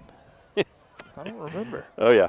Fake punt for a touchdown. Called fake punt, or was that an improv? No, that was a Davion decision. Well, that was probably one of those no, yes. Yeah, I think Van. Or that maybe probably one was no. Exactly what Van said. Maybe just one if it was Davion. So Brody set to punt. Line drive. Fielded at the 40-yard line. Gets a block. Trying to get outside. Being chased by the Hippos. There's a blindside block. They didn't. No flag. Yeah, we got a flag coming in from the official. Yeah. The 2 guys that were right in front of it didn't throw the flag. The guy that was about 30 yards away saw it and threw the flag. Of course, we're way up here in the stands and saw it. Yeah, well, 17 seconds. That should probably move them back to almost their own 25-yard line. You got to think now they'll run the clock out. Of course, we keep saying that. This is the 4th possession. There's been 2 minutes left. So 17 seconds, and probably they'll hand the ball off and be happy to go into halftime up. Especially if you're Waco, you look at where all your possessions started. You look at where Hutto's possessions started, and you realize you're up 14-7. Yeah. Game could have been a lot different if the Hippos had been able to capitalize on their field position here in the first half. Yep, you got to be feeling pretty good. After the penalty assessment, and again, just like in their first game, all their points have come in the first quarter, and they went second, third quarter last week without scoring, and so far have gone second quarter without scoring tonight. And unfortunately, we haven't been able to do what West Mesquite did and score in those 2 quarters. There's that handoff. No, keeper by Reyna. Nope. No, Reyna's Mooney back in again. Should have known by the size. He's the runner. And little. Number 19, Mooney, the ball carrier. 1 second, and that is the end of the first half. So, interesting first half for the Hippos. Again, defensively, not bad. Offensively, just can't find it right now. Yeah, no, and like you said, at least the defense is keeping us in. Last week at this time, we were down 35-7, 35-14 going into halftime, and boy, just deflated. This week, at least we've got some sort of hope, and we've been playing pretty well, like you said, especially on the defensive end, barring that 94-yard screen pass. And at least you have, like you said, going last weekend, halftime game was over. Yep. And there's probably just not a whole lot of positivity you could take. This week, you at least go into half, and you've got a lot of things you can talk about and know that you can come out and have a chance to win this ball game. Yeah, and you got to have these close ones, especially with district starting next week. You're going to be in some battles that actually matter in terms of playoffs and seeding and all that. And this is good. It's a good test. Last week was a good learning experience. This is a good learning experience in a different way, and hopefully we can come out and fight. And, boy, we really, really got to come out and score on that first possession in the second half. Well, we are at halftime. Hippos trailing 14-7 to the Waco Lions. We will take a quick break and then come back and watch the Hippo Marching Band, a third of the Hippo Marching Band. They only have about 85 of their 250 that are performing, but We'll take a quick commercial break and be back and listen to the Hippo Band. You're listening to Hutto Hippo Football on SHN Sports. Hutto Family Eye Care has partnered with Hutto ISD for almost 10 years. Hutto Family Eye Care has been the leader and preferred provider of quality vision care products and personalized service to patients in Hutto. Their doctors use only the most advanced, state-of-the-art technology and eye care products available. Give your vision the level of care and attention it deserves. Hutto Family Eye Care on Exchange Boulevard, across the street from the post office.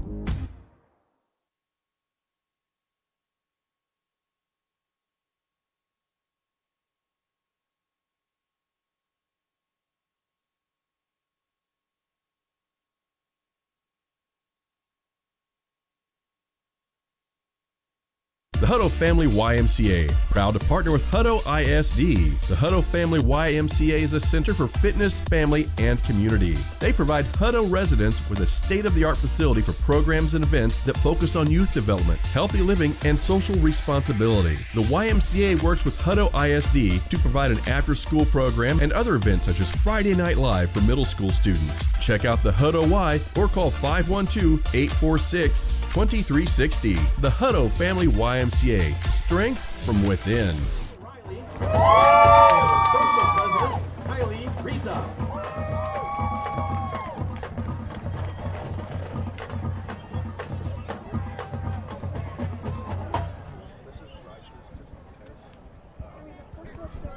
This week's Spirit Stepper of the Week is Annie Mayer. This week's High Stepper of the Week is Samantha Hackney. The High Steppers would like to dedicate this performance to our seniors. Please enjoy this energetic palm routine to Bang Bang.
Steppers are under the direction of Brooke Solomon.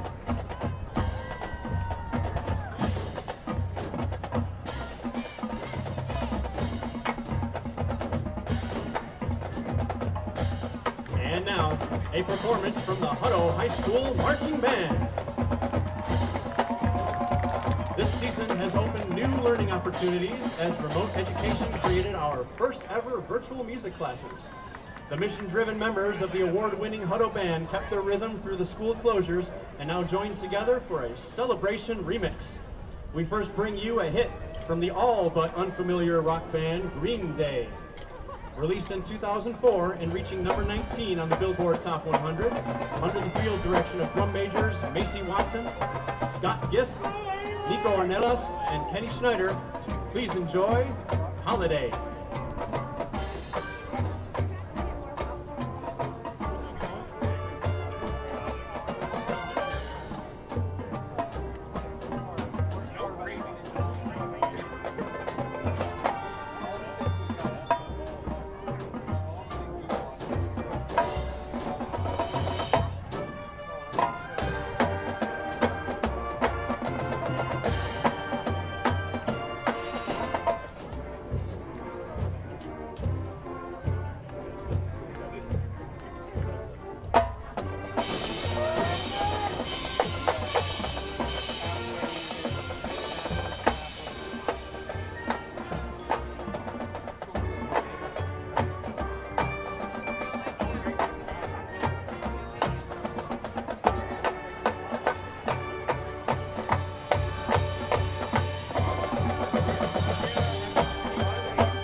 We take it back now to the 1960s when R&B grew familiar to American TV and radio studios. Made famous by Wilson Pickett in '66, the tune about the mashed potato, the alligator, and the twist. Here is Land of 1,000 Dances.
Here's one we're sure you'll love, the YMCA by the Village People. Sing along, you know the words.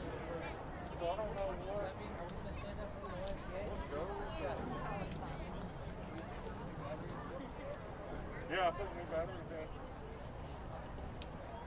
in. Young man.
On your feet, football fans, it's time for your Hutto High School fight song.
This is what matters.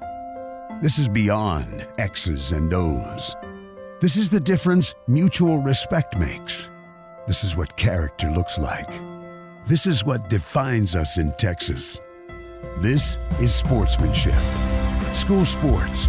It's not the outcome that matters most, but the way the games are played. This message presented by the Texas University Interscholastic League and the Texas High School Athletic Directors Association. Looking for future leaders we can trust and believe in? Look no further than the high school student athletes right here in Texas. High school sports teach young people how to be effective leaders. It begins by making their grades and being on time for practice. It includes learning to listen, following directions, accepting responsibility, being a good role model. And it's about respect for officials, opponents, the rules, and each other. The result? It transcends sports. It gives us hope for the future.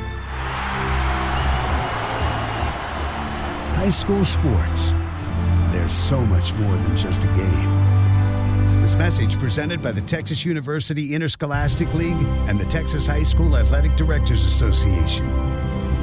A+ Federal Credit Union is a longtime supporter of Hutto ISD. Earn cash back and support Hippo Nation with the student-designed A+ FCU Hutto ISD Hippo debit card. When you use your Hippo debit card, you and Hutto ISD both earn up to 10 cents with every purchase. Hutto ISD has received over $71,000 in cash back from A+ FCU members since August 2016. Stop by the Hutto branch on Ed Schmidt Boulevard to get your card and start earning today. Membership required. Insured by NCUA. ACDI, Al Clausen Disposal, supports the Hippo Nation. ACDI is a locally owned family company that specializes in solid waste services, including residential, recycling, commercial, and roll-off. Al Clausen Disposal has grown into a top 100 ranked corporation. Their mission is simple. They're committed to providing safe, reliable, and environmentally sound waste solutions at cost-effective rates while embracing new ideas to reduce the carbon footprint. Al Clausen Disposal, your local choice for all your collection and disposal needs. ACDI says go Hippos!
Hutto Family Eye Care has partnered with Hutto ISD for almost 10 years. Hutto Family Eye Care has been the leader and preferred provider of quality vision care products and personalized service to patients in Hutto. Their doctors use only the most advanced, state-of-the-art technology and eye care products available. Give your vision the level of care and attention it deserves. Hutto Family Eye Care on Exchange Boulevard, across the street from the post office.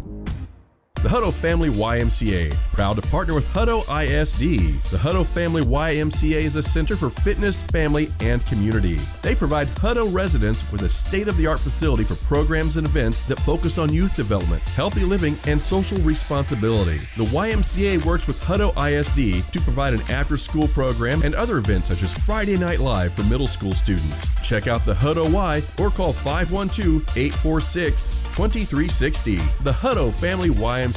Strength from within. Looking for future leaders we can trust and believe in? Look no further than the high school student athletes right here in Texas. High school sports teach young people how to be effective leaders. It begins by making their grades and being on time for practice. It includes learning to listen, following directions, accepting responsibility, being a good role model. And it's about respect for officials, opponents, the rules, and each other. The result? It transcends sports. It gives us hope for the future. High school sports. There's so much more than just a game. This message presented by the Texas University Interscholastic League and the Texas High School Athletic Directors Association.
Hello, hello. See, it's good there.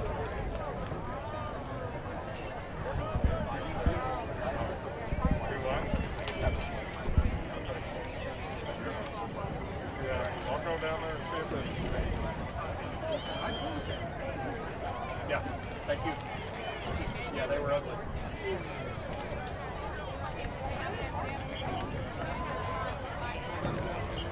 Just a reminder, if you are sitting in the Hutto stands or the visiting Welcome back. We're at halftime of the game between the Hutto Hippos and the Waco Lions, and the Hippos trail at 14-7.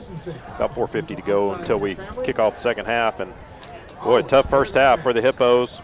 Started with the Waco possession. Took the opening kickoff at their own 48-yard line and marched it all the way down. 19-yard touchdown from Martinez to make it 7-0 with 10:20 to go. It only took them a minute 40 seconds to get on the board. Hippos went 3 and out on their first possession and over on downs by Waco, and then Hutto was able to tie the ball game. Kyron Miller with a tough 8-yard touchdown run with 2:25 to go in the first quarter to make it 7-7. Waco then took the next kickoff, started at their own 4-yard line after a couple of plays.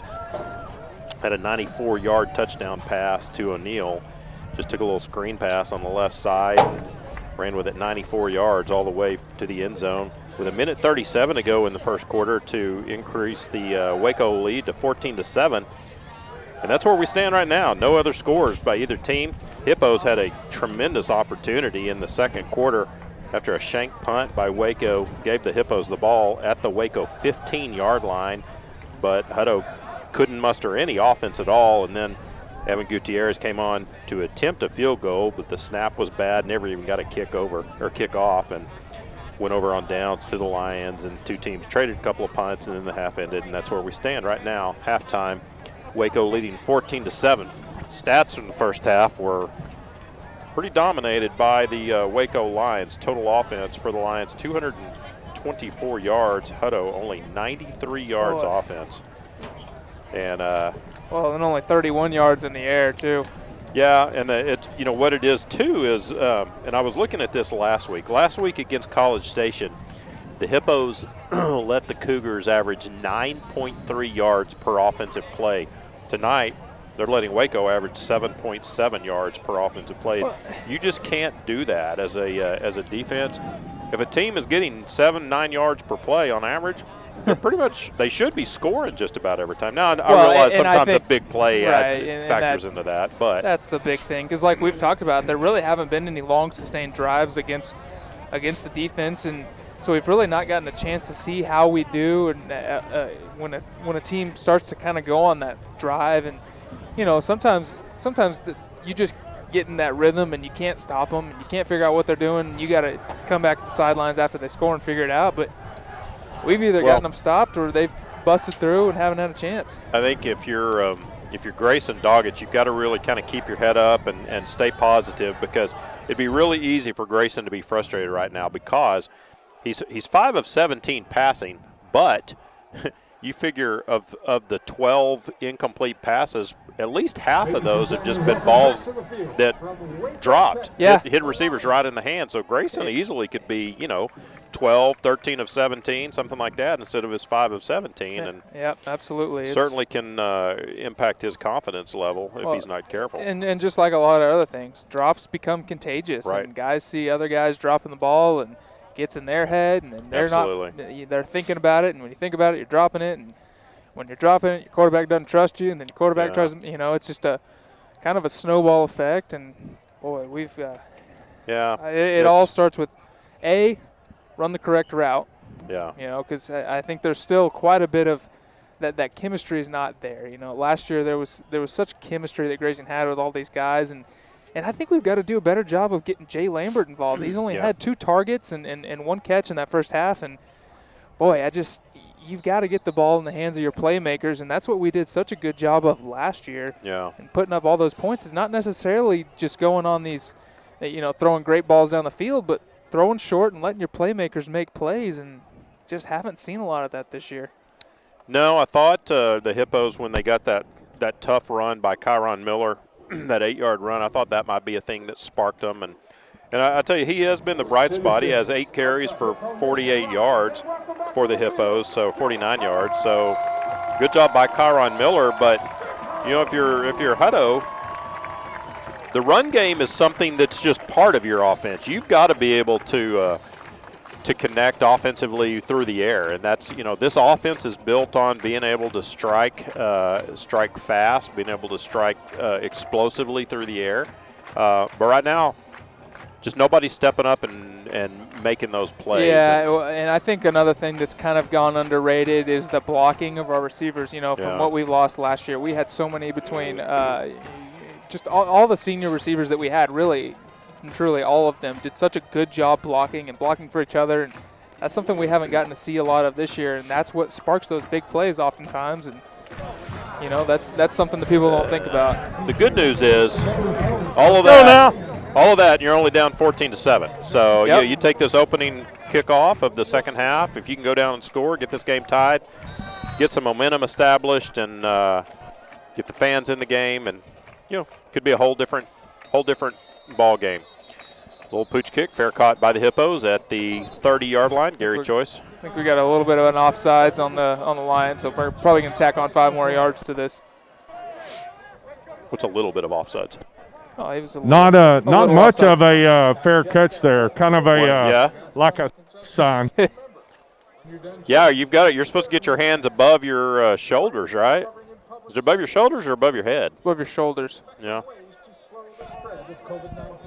So like Ryan said, a little bit of offsides right there, so it'll be not a lot, but all it takes is a little. So a little bit of 5 yards, move it up to the 34.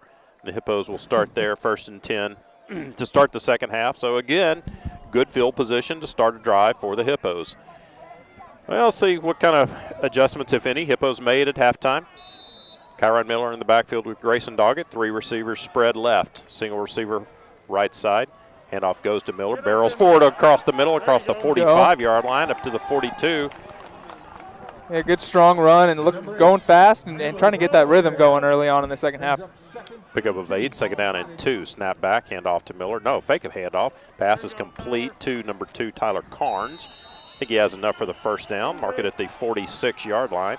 Yeah, and getting those quick passes out. And we saw those in the first half were dropped, and so far in the second half, we've seen one good run and one short pass that was caught. And, you're right. Just if you can get into a rhythm, get just some spark going, guys start feeling like they can make plays, you can turn this game around. Swing a pass to Davis across the 40-yard line to the 35, down the sideline, 15, 5, touchdown.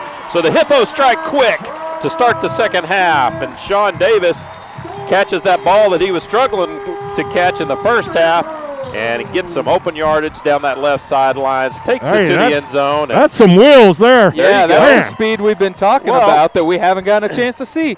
It's amazing what happens when he gets the ball in his hands, Bryce. Yeah, he made a nice catch, looked it all the way into his hands, and boy, he split a little seam between 2 line defenders, and there he goes. I knew he was fast, but he left them. I think he had them fooled as well. I looked like he was going to get bottled up, and he just split them and never had a chance to get caught. Snap back, hold down, kick up is good. 11:24 to go in the third quarter. The Hippos have tied this one up. 14, explosiveness. It's Hutto 14, Waco 14. Listening to Hutto Hippo football on SHN Sports. The Hutto Family YMCA, proud to partner with Hutto ISD. The Hutto Family YMCA is a center for fitness, family, and community. They provide Hutto residents with a state-of-the-art facility for programs and events that focus on youth development, healthy living, and social responsibility. The YMCA works with Hutto ISD to provide an after-school program and other events such as Friday Night Live for middle school students. Check out the Hutto Y or call 512-846-2360. The Hutto Family YMCA. Strength from within.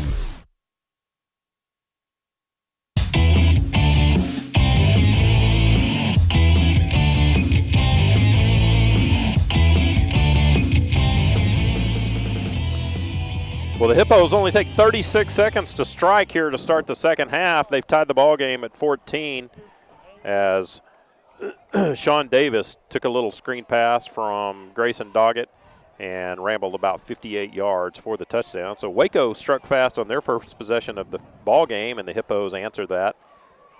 And we tied at 14, and that's a spark you need. Exactly, and that's exactly what we needed coming out of halftime is to get some catches, get some rhythm, and ultimately score. And, boy, we did exactly what we needed to do there. There's that high pooch kick fielded at the 20-yard line, running across the field and slung down short of the 35, but the 33-yard line on the return was number 5, Xavier Williams, for the Lions. Well, so the offense got their spark. Now let's see if the defense can do something and get the ball back into the offense's hands and really just kind of start turning the feel of this ball game. Yeah, last time we had a big offensive play and thought that was going to spark it for us is when they went on they busted that 94-yard screen pass for a touchdown. So hopefully we can. They can't score a 94-yard touchdown pass here, so you're right. We're already looking better.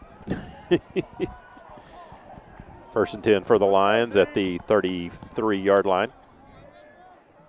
Put a man in motion. Joseph Guerrero going from the right side, sets up over on the left side. 3 receivers there, empty backfield for quarterback, swinging that screen pass out. And good job by the Hippos to snip that one out.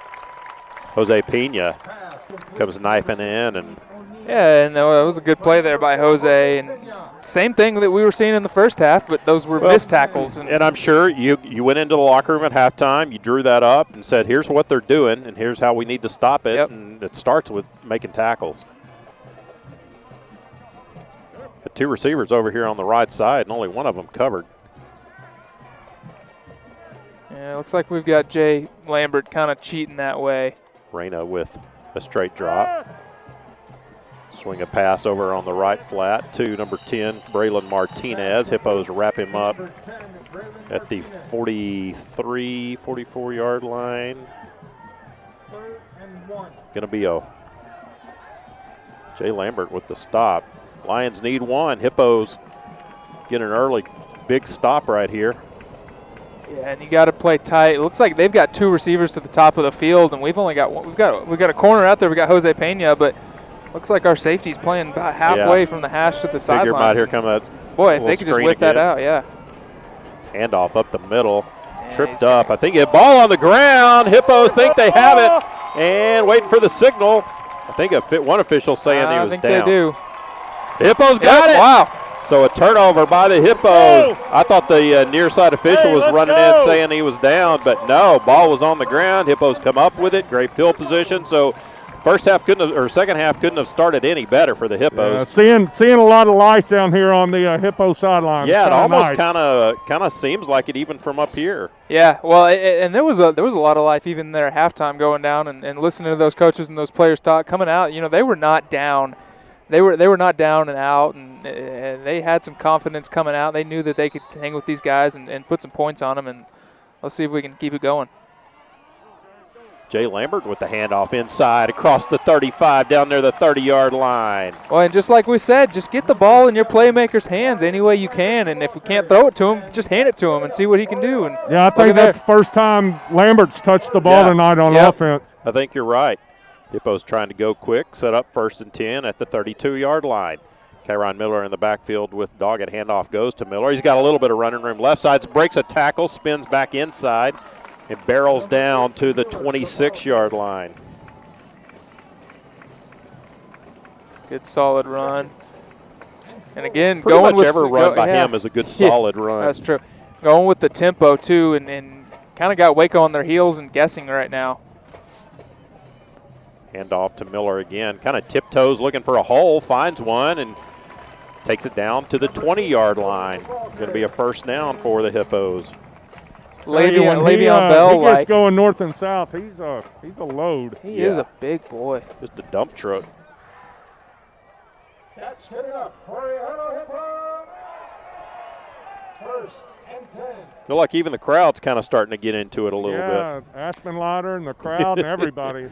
Just a spark. Hadn't heard that first down call much. Grayson going to fake the handoff, keep it, trying to get outside, breaks a tackle, and brought down inside the 15-yard line. Hey, he didn't put on all that weight in the offseason so he could start sliding, huh? That's right. He had the moves of his dad right there. I was about to say he runs like his mama. Pickup of 6 yards, 2nd down and 4. Ball at the 15-yard line, 9 minutes to go in the third quarter. Hippos had tied it up. Now they're threatening. Pass, little slant is caught and taken into the end zone.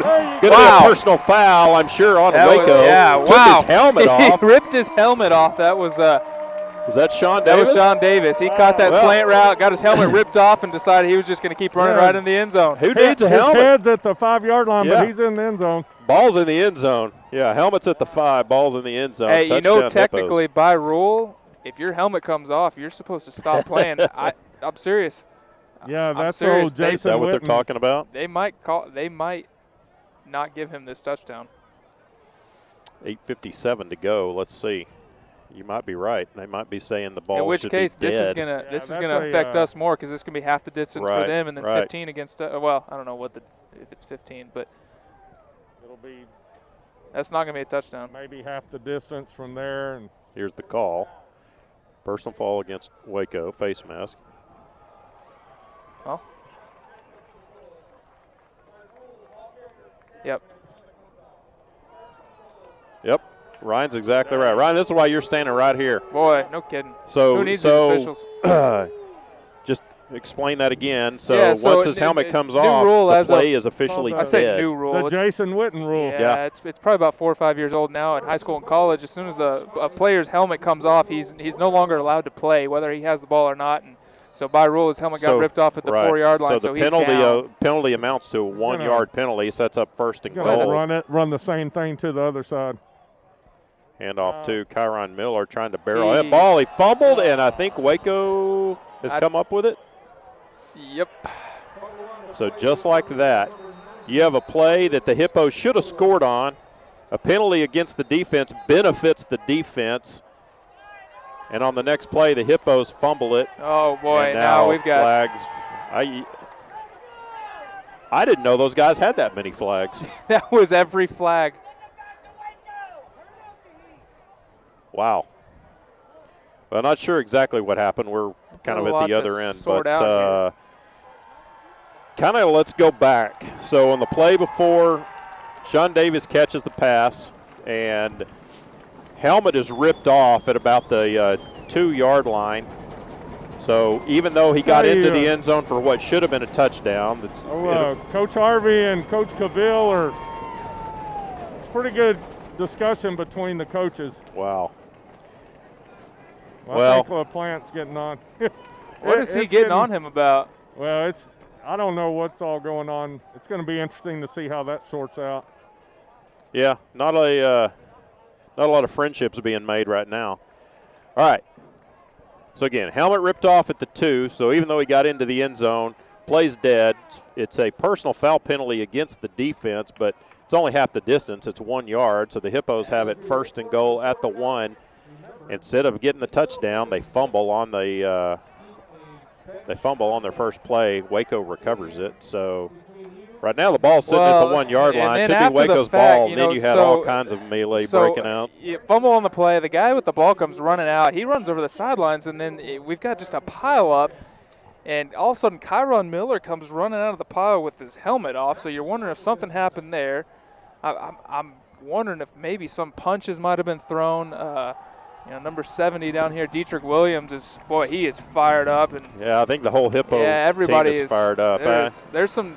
I wouldn't be surprised if some guys get sent into the locker room after this. It could be. I'm getting some texts from some folks that are kind of down in the general area that said they're not too happy with how some of the Waco folks are behaving. So I'll just leave it at that. Long discussion. The officials still trying to figure out exactly what happened. And it just going back to that play that when Sean got his helmet ripped off. Boy, that's almost a strategic play if you're the defense, right? It's like that's what I was going to say if earlier. Going to score, just rip his helmet off. Yeah. Yeah, because you only get a 1-yard penalty out of the deal. It almost seems like they should have some sort of, kind of like a clear path foul in basketball. If that's a clear touchdown, nobody in front of him, you should keep going. But I guess that's too subjective. I don't know if I've ever seen a high school session between refs last this long. I mean, you don't have any video to look there's no at, replay. So what do you he said, she said, it's like, what number did you see? Well, and the tough part is, too, if any ejections come out of this, those guys are going to have to sit out for the first half of the next week, which is when district's going to start. And so that's just, especially like you said, going back to no video and boy, it looks like they've finished their discussion, so we're about to find out. Well, if anything, it's got to be offsetting penalties. Coach Cavill kind of went out on the field. Yeah, you got the two head coaches that are standing out in the middle. Kind of laughing it off now, but. Yeah, you got Kwame Cavill, former Texas Longhorn. He's been in the trenches in some big ball games before. Of course, I think he's in his second year at Waco High School. He previously was at Manor. He's familiar with the Hippos too. Oh, yeah. Well, and going forward, too, this is where you got to be smart. We saw kind of some issues arise 2 weeks ago when we were scrimmaging Belton. Things got heated and kind of escalated quickly, and, that's just a scrimmage. But you hope that we learn something from that, and that we're not going to let that affect us going forward. Well, they're stepping this penalty off against the Hippos. I don't know how you sort this out and come out with one team has more penalties than the other is beyond me. Coach Harvey looks like he ran out there to also make amends. Yeah, and I didn't see what Coach Harvey did. They were having a friendly chat, kind of back and forth across the field a while ago. So, well, you wonder why, after all of that's sorted out, why the Hippos are the ones that are penalized. Of course, we weren't down there. We don't have a clue. Maybe we threw more punches. Who knows? I'm not seeing anybody getting sent off yet. Well, see if we'll get an announcement from the official here. I don't even know if they could announce and sort through that. They hadn't said a word, have they? He's going to need a journal.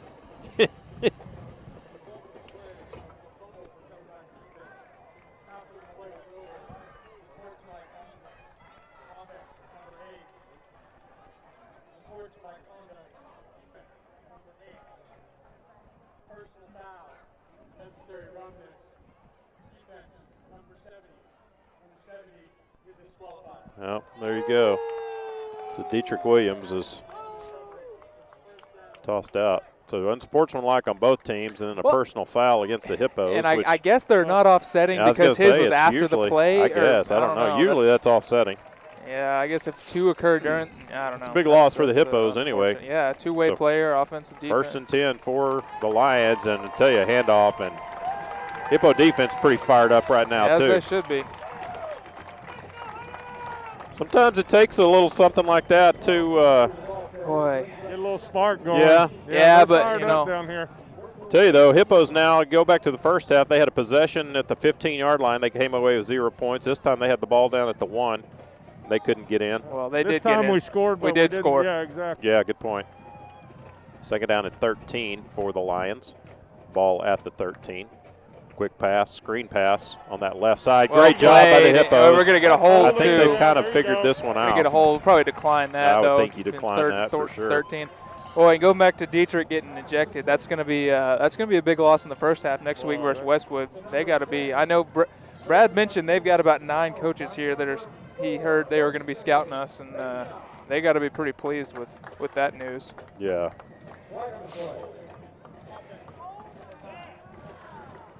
So, yeah, hold against the Lions. Hippo's going to decline that. Tell you what, though. 3rd down and 13. Good to see us finally playing those swing passes well. We had such issues with those last week and in the first half of this week. And struggled with the first half, but, maybe made some adjustments at halftime. We'll see. Tackling drills? Probably looking for a deep pass right here. Or a screen. Straight drop by Rainey. Yeah, there's your screen, and good job. That almost he could have had been landed off. right. Yeah, he's luckily he made a bad pass because Landon was. I think he was throwing it to Landon. I think the Hippos might have gotten a copy of the Lions playbook at halftime. They've sniffed out every offensive play so far by Waco here in the second half, and Hippos ought to come away with good field position again. Boy, I think we got to go back to Sean Davis first play. He's feeling it, isn't he? Yeah. Kind of funny how you just make one good play and the whole confidence changes. Isn't that crazy? Whoa, There's a low snap, heavy pressure, gets a punt away. Jay Lambert going to let it bounce. It's going to cross midfield and Tell take you, a Waco pretty, Lion roll. Pretty good punt for the yeah, pressure he had considering on that him. pressure. If he was about a half-second slower picking up that bad snap, he would have been buried. Well, and good thing, too, that we didn't rough him. A lot of times when you see those punts, those bad snaps that almost get blocked, and as soon as that punter gets it off, a lot of times the guys are so close to blocking it, and they're not there, and they end up roughing him, results in a first down. So great field position Yeah. again for the Hippos. Job of just going straight up. Yeah. Well, Hutto has not suffered from field position this ball game. Got to capitalize. Ball game tied at 14, 7:04 to go in the third quarter. Hutto scored on their first possession of the second half, and then their second one almost scored. Handoff to Kyron Miller. Spins out of a tackle. Brought down after a pickup of about 3 to the 47-yard line. Be second down, 7 yards needed. Doesn't it just seem like he's a brand new running back tonight? I mean, he's really seeing the field and making good cuts, things we didn't see last week. What's interesting about him is he can be a power guy, but then he has these little spins too. Yeah. He didn't have a whole lot to go on last week. No, he didn't. Yeah, that's. Watch out. Get up in. Grayson, protect that ball. Grayson Almost evades a able to get back little to the bit of line the of rush and got back to the line of scrimmage. Tackle for no gain. I thought he was about to have Gary Choice breaking open up the middle in a little seam route, but Lions did a good job of sticking with him. I still keep thinking something could be deep over the top because they're playing up pretty tight. Watch Jay Lambert right here. He hadn't gone to that security blanket. I was going to say, he's always the security guy on third down, isn't he? So he sets up the inside receiver on the right side. Corner. Yeah, they're all over him, though. Passes. Yeah, they've been scouting. They knew that's our go-to on third down. Yeah, College Station kind of picked up on that last week and shut that down. And just got to have a different play to go to. Yeah, we got to be able to run something else out of that. Yeah, I keep seeing some things open down the field, but I don't think Grayson's having time to look down there. So the Hippos are 3 and out, and they'll punt with 5:43. Put a headset in Grayson's helmet so we can tell him. Give him a heads up. Yep. Brody Bueno set to punt again. Woo. Wow. Barely got rid of that one. Takes a Hippo bounce again inside the 20. Brody's been doing a good job of almost waited a tick too long there. He did, didn't he? They need to tell him to get rid of that one just a little quicker. Yeah, what happened to the just good old days? You get the snap and you just punt it. Just kick it. Yeah. I don't know. Well, I think maybe he's hoping that rugby run. Well, he had 3 receivers right, and I kind of thought something might have been set up for him. I keep to waiting throw. Just for him about to do to it. say, Yeah. at some point, he's either gonna pull it and throw it, or he's just gonna take off running with it. Yeah, you wonder if maybe they're not going to show something like that in a non-district game, though. So Lions will take over 1st and 10 at their own 16-yard line once again inside their 20. 5:34 to go in the third quarter. Ball game tied at 14. Snap back to Reyna. Handoff. Running left. And we're going to get a chop block. Penalty against the Lions. You hope you don't want to get a Hippo hurt on it. Yeah, that was Brody. He's walking off gingerly, but yeah, no, he was coming in on that blitz, and one guy went low and one guy stayed high. And there's a reason that's a penalty. Yeah, that is a dangerous play. And it looks like he's jogging off fine. So he didn't want to come off. No, he didn't. I don't think he would want to come off if his legs were chopped off. Yeah, I couldn't tell earlier there. I think he might have dislocated a finger and came over and had trainer Megan pull it and tape it, and here we go. He was good to go. Does he have pain receptors? I don't know.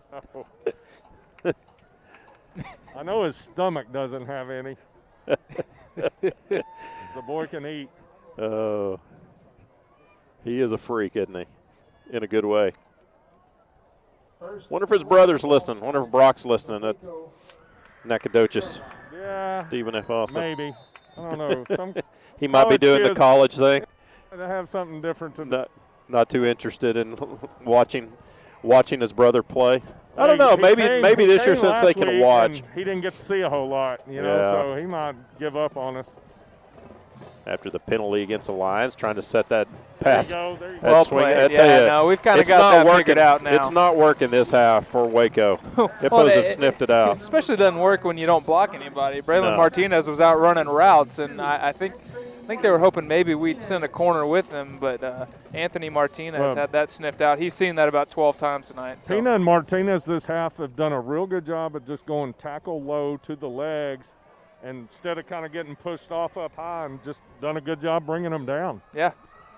Second down and 18 for the Lions. 4:40 to go in the third quarter. Ball game tied at 14. Reyna's got a little bit of time this time. Now he's got pressure, and he's going to be he escapes it.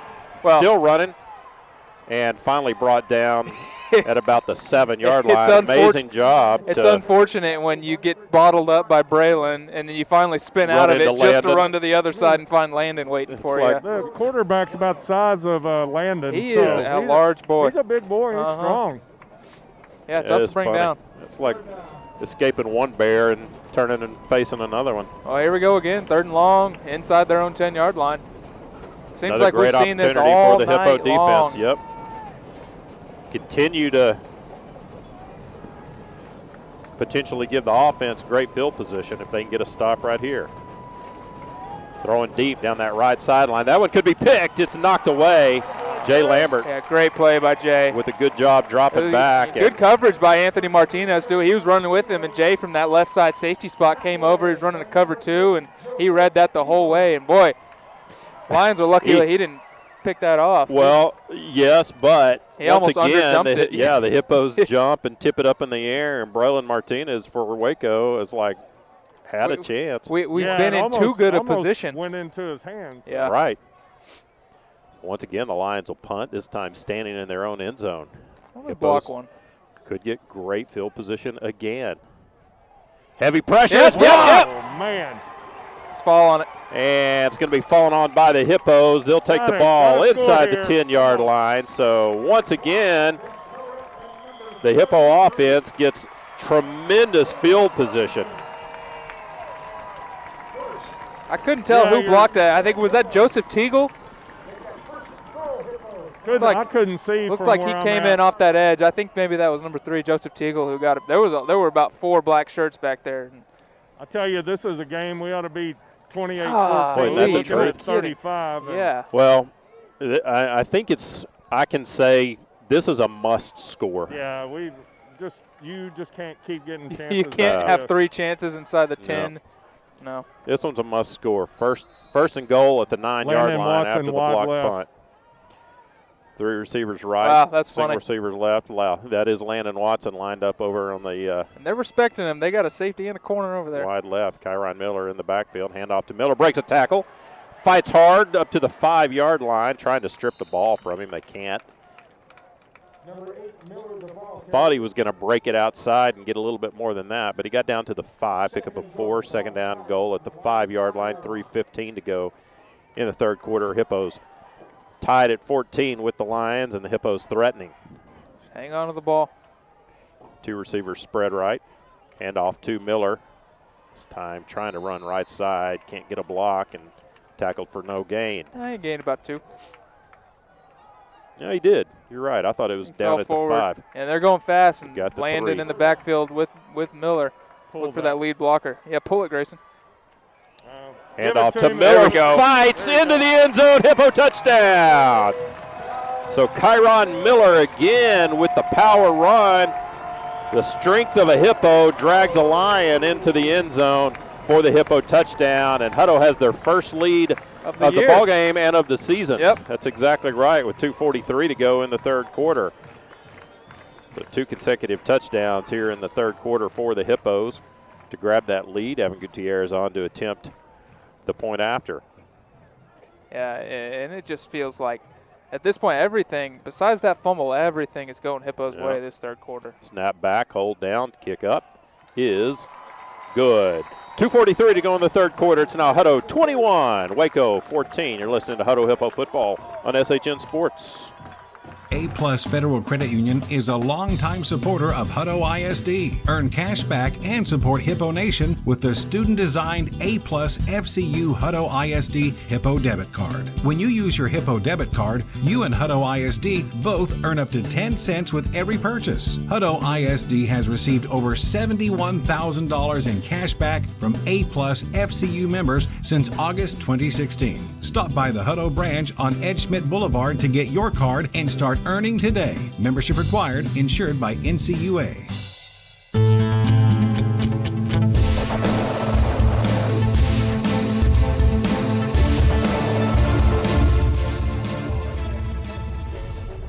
Welcome back to Hutto Memorial Stadium. The Hippos have their first lead of the 2020 season after the Kyron Miller power run from the 3-yard line. Gets them into the end zone, and they lead it 21-14. And Bryce, you said it. Ryan said it up here. It's just it's a completely different feel here. This it's great. You should have just seen the Jay Lambert dance I saw on the sideline. I don't know. It's kind of like a hokey pokey. I don't know what it was, but it's pretty funny. Yeah, they're fired up. Yeah, it's amazing what can happen when you start playing well. Crowd's behind them. Tell you, we thank all the folks that are tuned in watching. We got a good crowd ourselves watching on SHN Sports tonight. Well, we're putting on a great product, so I don't blame them. We better stop, or all these people are going to start coming to the game. And Hippos going with the deep kick again. Fielded at the 1-yard line. Out to the 15, trying to break a tackle. Crosses the 20, but he tackled short of the 25. That works out better than the pooch kick. Yeah, it does, and really good I like coverage. That deep kick. Yeah, I mean, when you got the guy with the leg.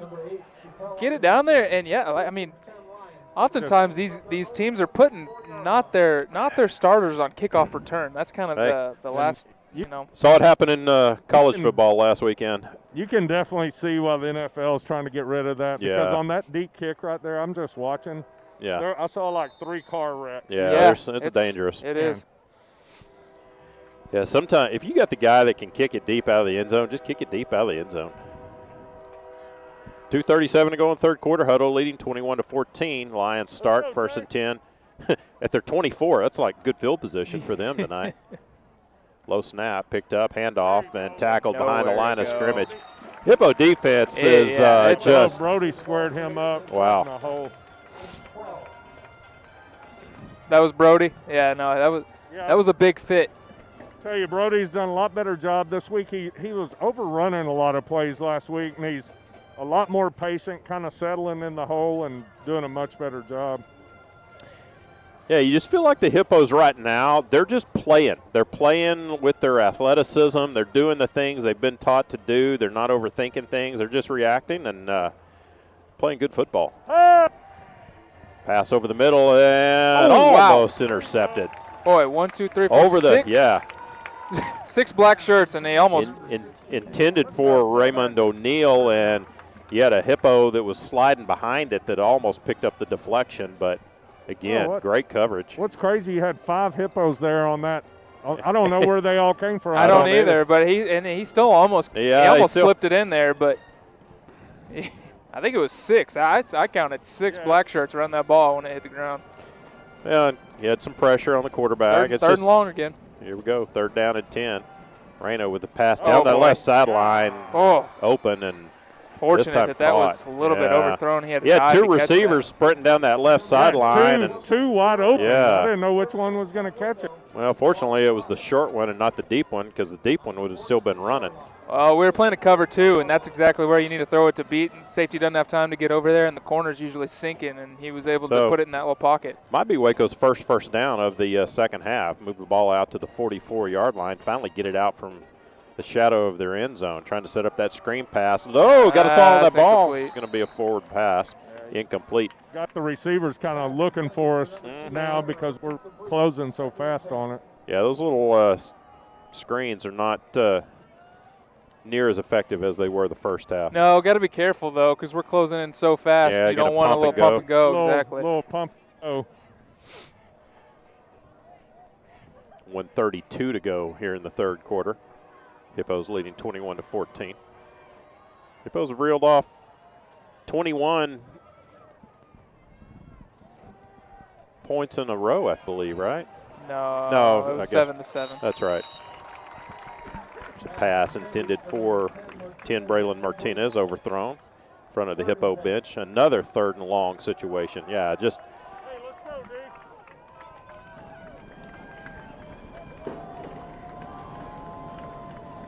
I feel like the Hippo defense kind of has the Waco offense guessing right now. Yeah, well, and they got their swagger back, and they've got a little bit of confidence and starting to realize they can make some plays in these corners, especially the secondary. I've seen such an improvement so far, even just in the second half, and they've got the confidence. We've got 3 receivers down right side and only 2. Yeah, you better be careful right here.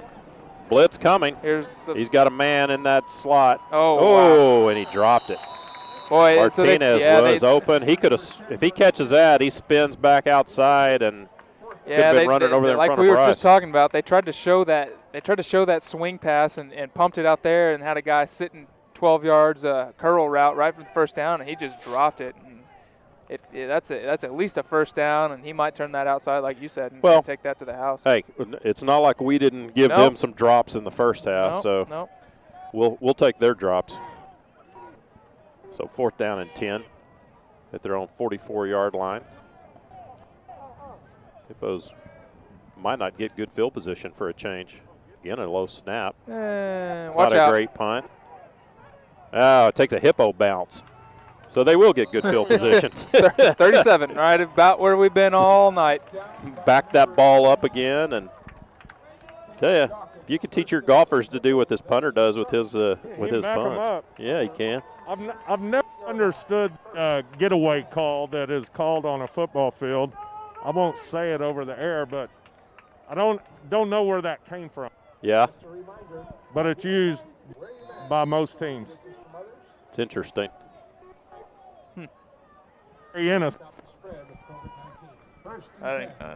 Cut out. 1st and 10, ball at the 38-yard line for the Hippo. Snap back to Doggett. Straight drop, quick pass. Davis trying to bounce away and just fall down. Yeah, I think he was getting a little bit of confidence and tried to do a little too much. He almost had that first down and ended up backpedaling about 3 yards. I'll take the confidence right now, though, because he's catching every ball that's being thrown his way. He is. I think he probably had a little bit of a talking to. Hand off to Kyron Miller, barreling forward near the first down. I think he's got enough for it. Yeah, he's got the 49. Official on the far side's giving him first. Official on this close side he's only giving him 2 yards short. Got tripped up by one of his own guys, one of his linemen down. Well, the far side official marked it at the 49. The near side guy marked it at the 47. They should split the difference. So now it's 3rd down and 1.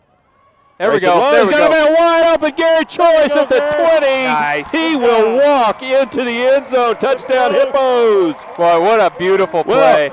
Grayson obviously spotted something down there, Bryce, as Hippos, they're going to be a flag down here. We're going to get a sideline, probably sideline warning or some unsportsmanlike. Well, hopefully it's after the touchdown. Yeah, I don't know.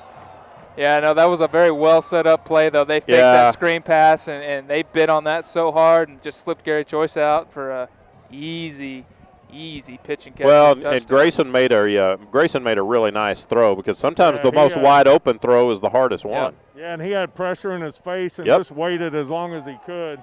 I think.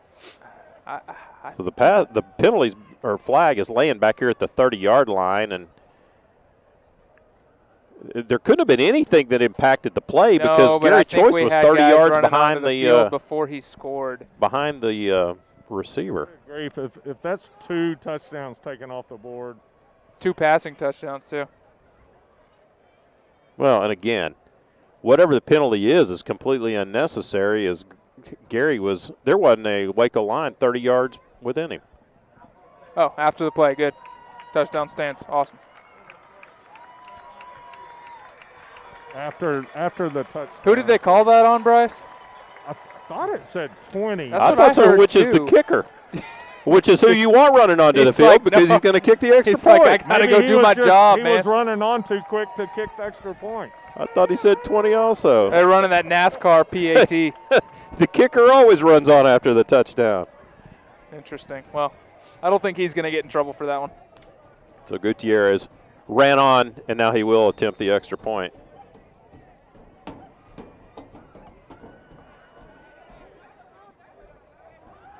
Snap back, hold down, kick is up, and it's good. 19 seconds to go in the third quarter. Hippos have reeled off 21 straight points now. They lead at 28-14. You're listening to Hutto Hippo football on SHN Sports. ACDI, Al Clausen Disposal, supports the Hippo Nation. ACDI is a locally owned family company that specializes in solid waste services, including residential, recycling, commercial, and roll-off. Al Clausen Disposal has grown into a top 100 ranked corporation. Their mission is simple. They're committed to providing safe, reliable, and environmentally sound waste solutions at cost-effective rates while embracing new ideas to reduce the carbon footprint. Al Clausen Disposal, your local choice for all your collection and disposal needs. ACDI says go Hippos!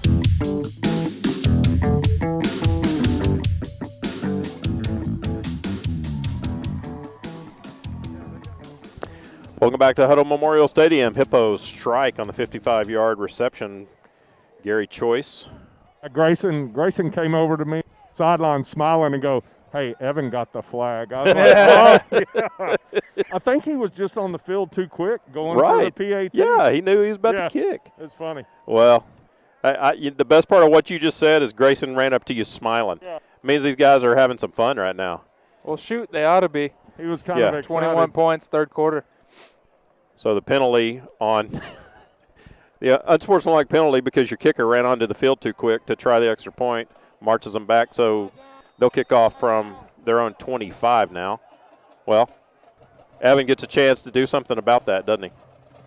Goes with the high pooch kick, fielded at the 34-yard line, running all the way across the field. A little bit of room. Uh-oh.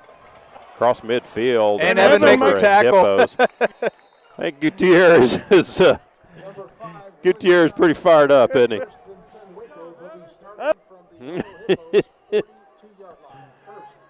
Well, by far, this will be the best field position that the Waco Lions have had all night. They'll start from the Hippo 42-yard line. I tell you, Hayden, when North Texas had crazy fake. Oh, yeah, against Arkansas? Yeah. Hayden said they had to practice a lot to make sure the offense wasn't going out on the field. Oh, wow. Seeing like it was a fair catch. Yeah. Where they go. So they wow. had to be sure to stay off. How interesting. Snap back by Reyna. Pass complete at the 35-yard line. Spinning out of a tackle. Inside the 30, run out of bounds. They're the 25s. Yeah, number 10, Braylon Martinez. And I think they figured out that we're going to stop that short swing pass. So now they're finding those little holes in the zone. So it's that game of chess, You got to be careful here. You don't want to let momentum swing back towards the Lions now. Once you grab that 14-point lead, be the last play of the third quarter. 1st and 10, ball at the 25-yard line. Reyna's got 3 receivers left side, looking to set one up over on that screen on the left side. And again, good job by the Hippos to sniff it out, pick up of about a yard or 2. And that'll be the last play of the third quarter. A third quarter completely dominated by the Hutto Hippos, both offensively and defensively. Just came out of that locker room with a whole different look. I have no idea, and it'll be interesting to ask Brad what was said at halftime. But he might not be able to tell us. No, he might not. He'll have to take that one offline. We've played 3 here at Hutto Memorial Stadium. It's the Hippos 28, the Waco Lions 14. You're listening to Hutto Hippo football on SHN Sports. The Hutto Family YMCA, proud to partner with Hutto ISD. The Hutto Family YMCA is a center for fitness, family, and community. They provide Hutto residents with a state-of-the-art facility for programs and events that focus on youth development, healthy living, and social responsibility. The YMCA works with Hutto ISD to provide an after-school program and other events such as Friday Night Live for middle school students. Check out the Hutto Y or call 512-846-2360. The Hutto Family YMCA. Strength from within.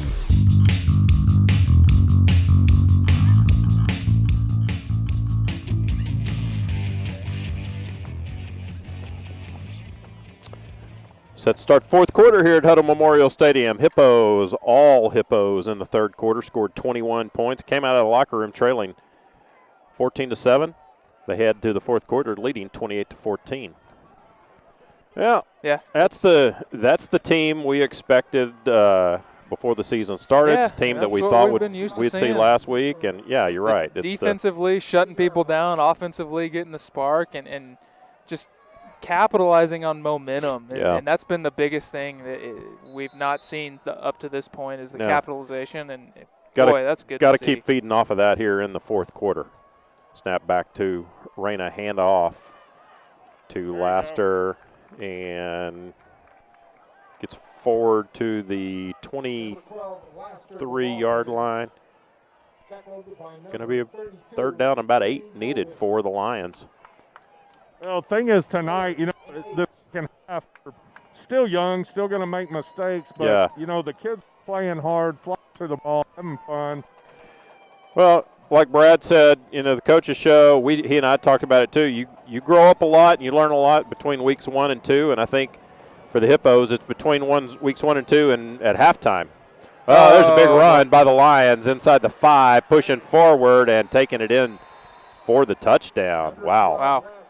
Laster broke a couple of tackles and, boy, just got away from the Hippos there. Yeah, and just as we're commenting on how much more solid our defensive line has been and not really giving up those gashing runs. And there we go. He just found that crease and we got a flag after the play. I wonder if they have 12 guys. Well, I think they have 12 guys. 1, 2, 3, 4, 5, 6.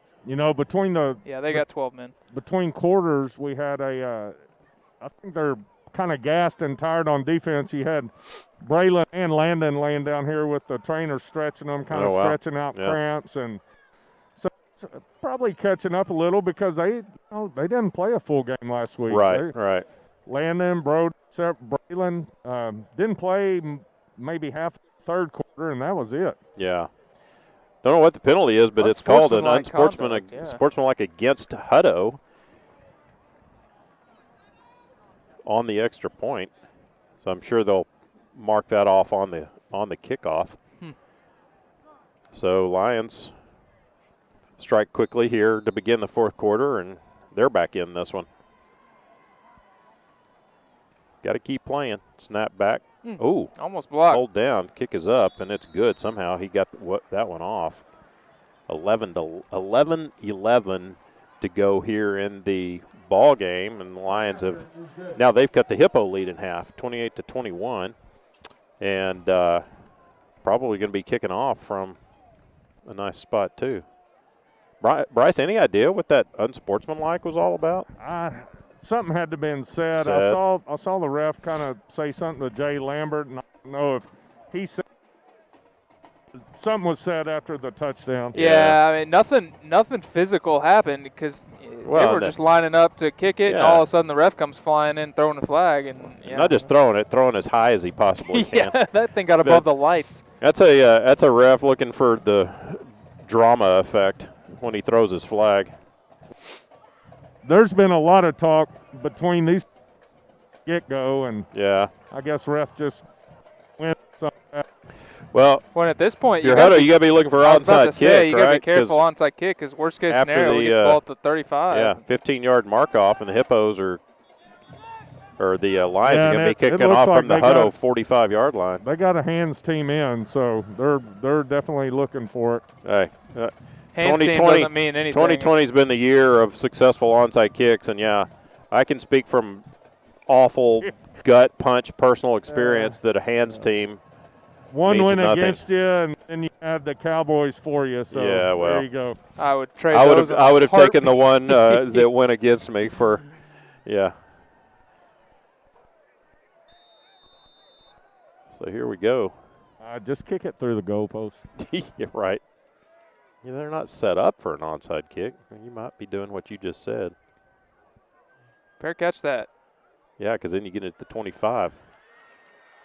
Well, it's going to be a blindside block against the Hippos.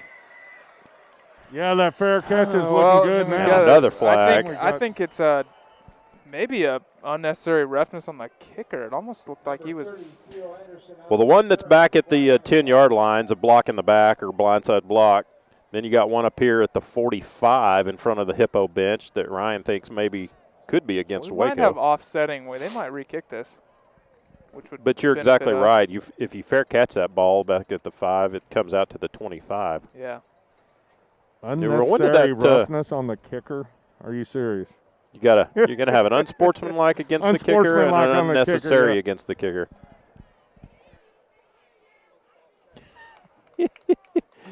Both kickers are getting. You want to hear it?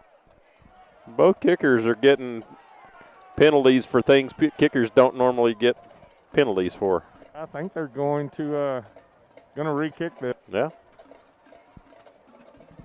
Are they? When did that? How long has it been? About 3 or 4 years ago that they changed that rule where if you fair catch it inside the 25, that I think it was 2 years ago. 2? I think. Well, that it I think automatically just comes to the 25. This is the third season of it. Yeah. Well, and again, like Bryce, going back to what Bryce was talking, they're trying everything they can to get For kickoffs safety. out of the game, and Yeah. that's just another reason now to. I mean, if they want to do that, then just eliminate kickoffs and just say every and that's ball. what they're talking about, right? It's hey, just put it at the 25, or say hey, we're going to onside kick. Yeah. So. And sometimes we think the kids know that. Yeah. And, if you don't coach it, yeah, it's kind of like the mistake we made. We didn't fair catch and down one at the 1 last week, and that, that hurt. Yep. Yeah, we took a knee instead of fair catching it. Yeah, and I mean it's one thing for high school kids. It's when college and especially pros start doing stuff that you're like, really? It's like those. See it though. Yeah, well, it's like Atlanta when the Cowboys onside kicked against them. Those Atlanta Falcons players stood around like it was a rattlesnake. Look, that it was a bunt trying to go foul. Yeah, exactly. Like you can go fall on that ball. So here we go, kick again after the onside or offside penalties, offsetting penalties. Let that go out of bounds. Let it go out of bounds. Don't touch it. And it did go out of he didn't bounds. touch it good. Well, I thought he was going to. He's going to pick it up and carry it out of bounds. Oh, so we're going to re-kick again? I'd make him kick it again. They've run 2 sprints down the field. Wear them out. I think we're re-kicking it. Wear them out. Well, unless we're going to get the ball to – yeah, we're re-kicking it. Get it to 30, right? Yep, re-kicking. Eventually, we might get these 15 yards back that we gave them. There's been more conferences by these officials. Hey, at least they're getting – I guess they're getting things right. They're sure having to explain a lot of things to Coach Cavill over there. Well, they really are, aren't they? And he's animated about it.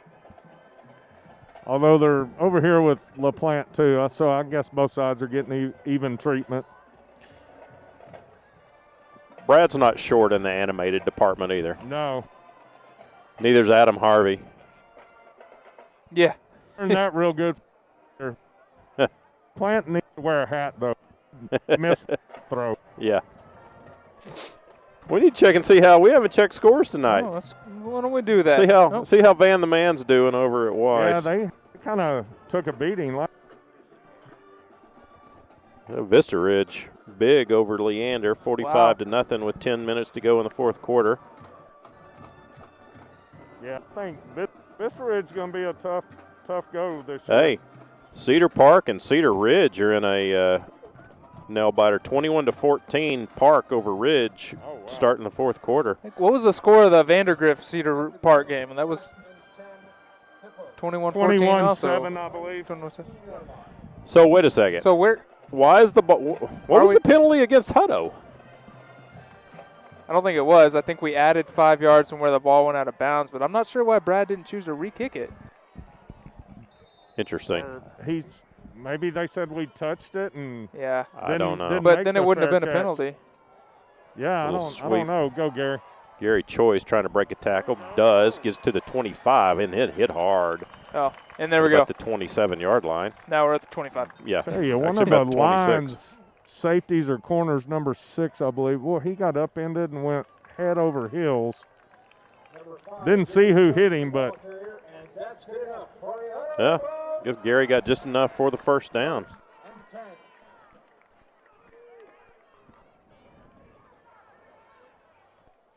Handoff. Is that Kyron Miller? Yeah. Trying to push forward. Gets about 3 yards to the 29-yard line. 10:35 to go in the ball game. Hutto leads at 28-21 over the Waco Lions. We need somehow the ball got away. to put one on the board here. Yeah, I'm thinking the same thing. You can really kind of and it takes break some time their will. too. Hand off to Miller, looking for a hole. Fights forward across the 35, near the 36. Going to be about a yard short. He's going to need an ice bath tomorrow. Yeah. Well, so are some of the Lions that have been trying to tackle him. Yeah, it's been he's put on a show. Tell you, tonight. if you could just pound them on this drive and just really kind of wear them out, could be a deal sealer. But you got to get this first down.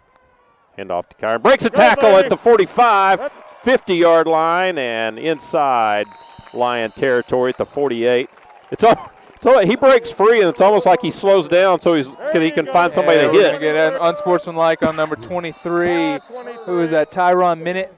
After the play, he and let's see, Rodrigo Gaona. Maybe? No, it was Rodrigo Gaona, and they were a little tangled up after the fact. The referee tried to get between them, and the Waco player, he kind of stiff-armed the ref, and he didn't. That's never a smart thing. He didn't appreciate that. I don't think our guy threw a punch. He kind of pushed. No, he pushed, and then their guy punched back. Yeah, the flag didn't get thrown until their guy touched the ref. Well, Kyron Miller took the ball to about the 47-yard line in Waco territory. He broke free. Probably you don't see him break free that much. Well, he wasn't free for long. He doesn't have the outstanding speed, but I'll take a hippo running over a lion on the football field and in the wild. Yeah, I'll take a hippo about just about anybody against about anybody. So again, officials trying to sort it all out. Brad's body language doesn't look to me like he's very happy. So this one I think is going to come against the Hippos.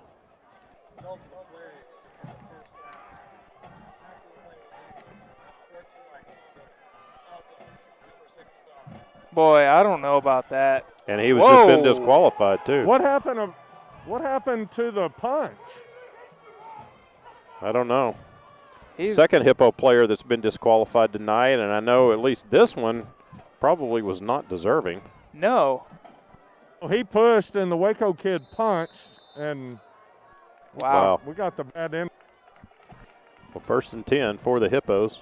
Boy, and that's two offensive linemen now that are going to have to miss the first half of the Westwood game next week. That's big.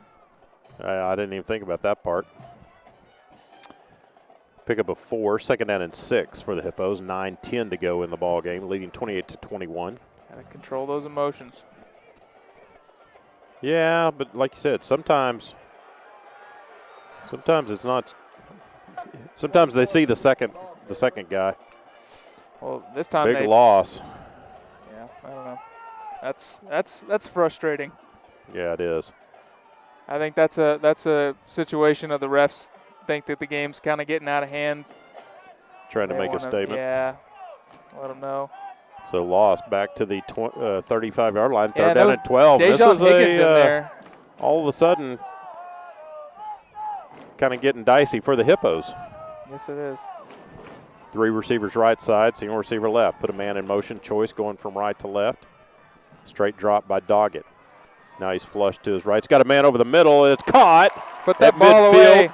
At the 45, dancing around and run out of bounds at the 43-yard line.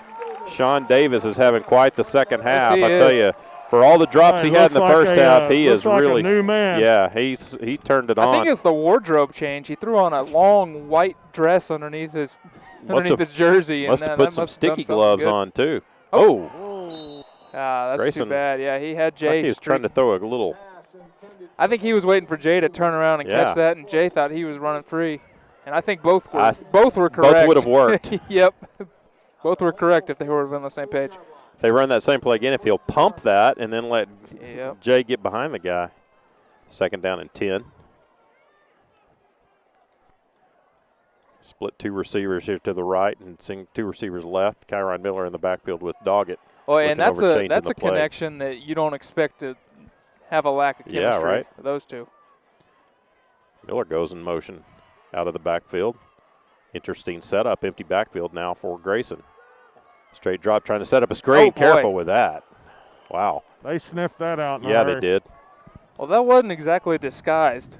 I mean, No, I think when you empty the backfield and you run Kyron Miller over here on the set him up in little trip formation. Every we could go to was over here.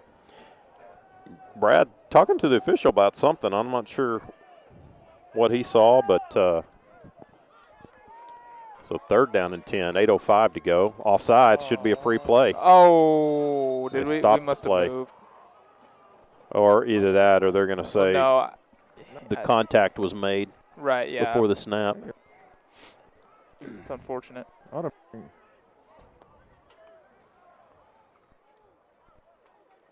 Offsides, but yeah, I think one of the things I've noticed recently, I've noticed in the NFL and in college ball, is when these defenders jump off sides, an offensive lineman reaches up and taps them on the helmet real fast. Like they don't even let the free play try to run out. Well, it's got to have something to do with statistics and math. Must be a better thing to take the 5 yards than to take a chance throwing deep. 3rd down and 5, ball at the 37-yard line. Jump off sides again and get a first down. I don't know if that would Might be short. Be about 6 inches short. Let's just get it the good old-fashioned way. Grayson looking right, and nice catch. Run out of bounds at the 35. Going to be short of the first down. 34-yard line. They're going to need one. Lambert with the catch. It's going to be 4th down, 1 yard needed for the Hippos. They need the 33. The ball's marked at the 34. Putting in Braylon and Landon on this play, and Brody. Well, it's if you can't get 1 yard with the beef that between the three of them and Kyron, that's I mean, that's got to be 1,000 pounds. Yeah. Beef on beef. That's a side. It's a side of beef right here. Yeah, Waco's got their beef. They do. This should be good. Old-fashioned football. Everybody knows where this is going. Just take care of it. Here's a block and a broken tackle. And still running in the 20 to 15 down to the 12. Kyron Miller going to add another 6 yards onto it. We got another flag on the far sidelines. I don't see any play. I bet that's a sideline interference. At the 21-yard line. Yeah, so we'll I see only that get over on one that of far them. side. We'll get the half the distance, but I think we're going to get sideline interference against their bench. Which is an interesting call from way over there. Well, it's the ref's running down the field. He probably tripped or hit somebody a coach standing on the white. Well, Kyron Miller's just been the workhorse the work hippo here in the second half. Yeah, we're just getting some of our kids sucked into Waco's game. Yeah. Tell you what, though, this has been a fantastic drive by the Hippos, and you're not only running the clock, but you're really wearing out this Waco defense. If you can go ahead and get this thing punched in, you're right, after the play. After the play, so we're going to get half the distance twice. Wow. So half distance on the face mask, moved it to the 6, and should be another half, should move it down to the 3. LaPlante was wearing out some of our kids, like something had happened on our side, so. First and goal, ball spotted at the Waco 6-yard line. Oh. Well, if that was after the play, then they should have. We'll take it. Whatever. Anyway, first and goal for the Hippos at the 6-yard line. Got to come away with points here. Hand off to Miller. Spins out of a tackle, still dragging a guy across the 5 down to the 4. Well, he's not a fan of being tackled, is he? He does not go down easily. No. Well, there's a reason that Waco, I think, had 14 penalties for 134 yards last week. Yeah. No, Chris Elquist said they're getting flag happy. I think they're beyond flag happy. They're flag ecstatic at this point. Second and goal. Jay Lambert goes in motion from right to left. Grayson rolling to his left, looking for a man in the end zone. Guess Touchdown, Hippos. Is that Sean Davis? Yep. Sean Davis just having. By Grayson.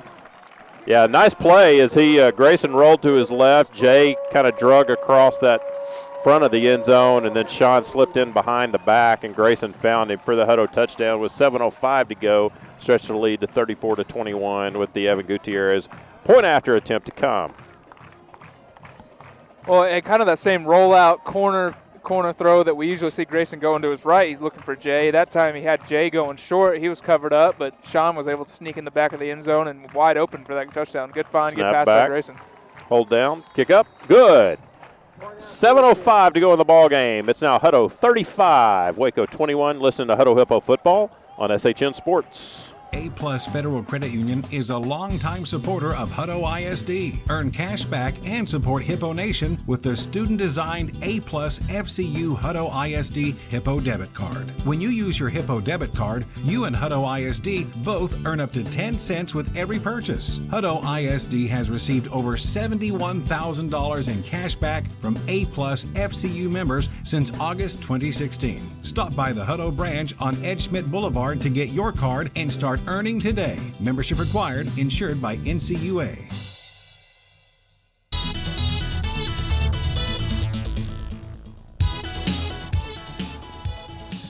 Welcome back, Hutto Memorial Stadium. 7:05 to go in the ball game. Ryan Robinson, Bryce Doggett down on the sidelines. Gage Bowles doing the engineering, and we really appreciate all the folks that have tuned in to watch Hutto Hippo football tonight. And first half wasn't good. Thanks for not giving up on them, because the Hippos have exploded in the second half for 28 points, overcoming a 14-7 halftime deficit to lead at 35-21 now with 7:05 to go. And Bryce, Ryan, that was an 85-yard Hippo drive, very methodical. Just worked the clock, worked about over 4 minutes off the clock, which in some ways it seemed like that drive should have been longer than that. But it took about 20 real minutes. Well, you had a lot of things they had to sort out. Flag stoppages. Yeah. Nonetheless, that was just important. one the Hippos had to have. Yeah, absolutely. They did, and I think that's the kind of drive when you're up by 7. If you can do that, you can almost kind of just break the will of the other team. Now the defense needs to follow it up. Going with the deep kick again, fielded at the 10-yard line. Trying to take it wide across the field, and it's just real well covered, and we're going to get a flag too. And probably going to be a block in the back. And even we talk about kicking it deep, but when these teams return it seems like half the time we're getting a block in the back or a blindside block, which adds an extra 10, 15 yards. So even more reason. I dare say in football anymore, high school, college, even NFL, if on a kick return, half the time, 50% of the time, there's a penalty. Seems like it. And it's such an avoidable penalty, block in the back. It's all an awareness and a discipline thing. Well, this one will go against the Lions. Tell you, when this thing's done and you add up their penalty yardage, whew, they might beat last week's mark of 134 yards. So march that one back to the 11-yard line, which is where they will start, with 6:58 to go in the ball game, and Hippos leading 35-21. Yeah, they only had 2 penalties in the first half. I'm interested to see how many they had in the second half. Of course, a lot of these in the second half have been offsetting, and so they don't actually end up going down the book. A lot of them should have gone against them and gone against us. Handoff. Oh, nice job. Penetration by that Hippo defensive line. That was Junior Torres getting back there. And, yeah, he was he just kind of crawled on through there and tripped him up before he had a chance to get going. Yeah, he just back there squirming in the backfield and making a mess of things. Great job. That's what those guys are supposed to do. Absolutely. Coach Harvey down there. Was that him down there at about the 10-yard line? Yeah. Coaching? Coaches are taking advantage of the 10-10 new box, too. They sure are. They're going to miss that when that goes away. Hey, our coaches had to do something because they didn't have all their headsets tonight, so they had to go old school. Coach from the sidelines. Straight drop. That has a chance. Oh, boy. Thought I had a chance to be picked off, but nice pass, nice catch. Good spot. Number 5, Xavier Williams. Kind of just dropped it in there between a couple of Hippos. And he did. He had Anthony Martinez behind him, and he had Landon between him. And I don't know how he dropped it in there. I thought it had a chance to be picked. So 3rd down and 1 at the 20, and good opportunity right here. Hippos, you can get a stop and force them to. I'm sure they would have to go for it on 4th down. And if nothing else, at least just keep them in bounds and keep the clock moving. Right. They need 2 scores. Let them dink and dunk down the field. That's fine. Let them take their time. And that's Just don't let them get those out of bounds plays. Snap back to Reyna. Hand Good off. Is play. hit in the backfield. Wow. Junior Torres again. Through there. Junior Torres was fired up. Not Tell you only a what. stop, loss of a back. I tell you. Boy, he was stuffed too. He hit Laster, man. He was the Laster blaster right there. Knocked him backwards. They might want to think about blocking him. Did I get anything for the Laster I blaster? don't think they can get that. That was good. That was pretty good, I guess. The Laster blaster. Come on. I was too fired up. I wasn't paying attention to you. Yeah, they'll have to punt it. So 4th down at their own 17. Be careful. Oh, we're going to have some penalty. Not sure what that was. Fair catch by the Hippos. Flag it. He tell you what, that official emphatically threw that flag too. I think he's signaling against Hutto. Them. I think we might have had a guy lined up against the nose tackle, which is not allowed. We'll see. Which is going to give him a 1st down. Yep. Illegal formation against the defense. There you go, Ryan. Lined up on the center. My You called goodness. it. Someone needs to hire me. 1st and 10, Waco. I mean, we could save some money and not give these refs a mic to announce to the crowd what the penalty is. It's from your years of hanging around Texas Tech football and seeing lots of penalties. Find that just a 5-yard penalty and still 4th and 1. Well, it was. They marched off 5 yards. It was 4th and 4. It was 4th and 4. Oh, I thought that was about 4th and 6. Yeah. So 1st down after the 5-yard mark off.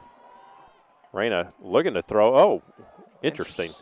Kind of changed his mind at mid-throw and then decided to try a different spot. And Bermuda triangle of defenders and offenders and just dropped it right in the middle of everybody. And I'm impressed with his ability to hold on to the ball after he changed his mind. No, that was a Ben Roethlisberger pump fake. Yeah. The full throw. Interesting. Incomplete pass. 2nd down. This is 5:19 to go in the ball game. Hippos leading 35-21. Empty backfield for Reyna. Yeah, and keep everything in front and between. Just you don't get should be in good deep. shape. Oh, quick coming from the edge. Nice job. Nice pass and a catch. And to we're going to number get a rough in the 12, passer, Jalen too. Laster. Hippos stripped the ball away. Yeah, it's not going to matter. But, yeah, you're right. Landon came in high on the quarterback. That's the new rule. You know, they're trying to really protect these quarterbacks. He jumped high, and when he came down, his hands landed down onto the quarterback's helmet, which is unfortunate because there's a certain amount of just when you jump and you come down, you have to come down somehow. Yeah, you do, but your arms don't have to, and his arms are the ones that came down on top of his helmet, and you know that's an emphasis going back to last year. Is even you don't have to hit them hard. If you get those hands anywhere up in the helmet, that's an automatic, easy roughing the passer call. Yeah, that was never in doubt. So the Hippos lose the opportunity of coming away with the strip. Practice social distancing. Make sure you keep your masks on. And no loitering after the game. We're going to try to clear out the stadium and get everybody home safely. So mark off 15 yards against the Hippo. 5:10 to go. Well, and that's going to be a long 5 minutes. Two changes of possessions that have not happened because of a Hippo penalty now. That's exactly right. You just hope those don't come back to haunt you. I'm not sure why Coach Cavill has to come out onto the field every time there's a penalty. He is, yeah. I don't think he trusts what the line judge has to say. He wants to come and talk to the head referee every time. At some point, I'm thinking you're not allowed to keep coming onto the field. Basketball, that's a technical foul. Some ex-UT referees. 1st and 10 at the 37-yard line. Continue to march down the field via the penalty route. It was an interesting formation. Handoff, trying to break tackles. Well played. Can't. Good job by Brody. the Hippos, too. And another penalty flag. coming from and that's the going to be against backside. the Hippos.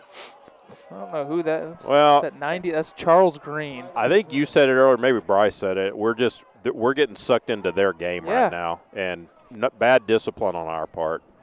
And I know Brad will deal with that. probably beginning tomorrow morning.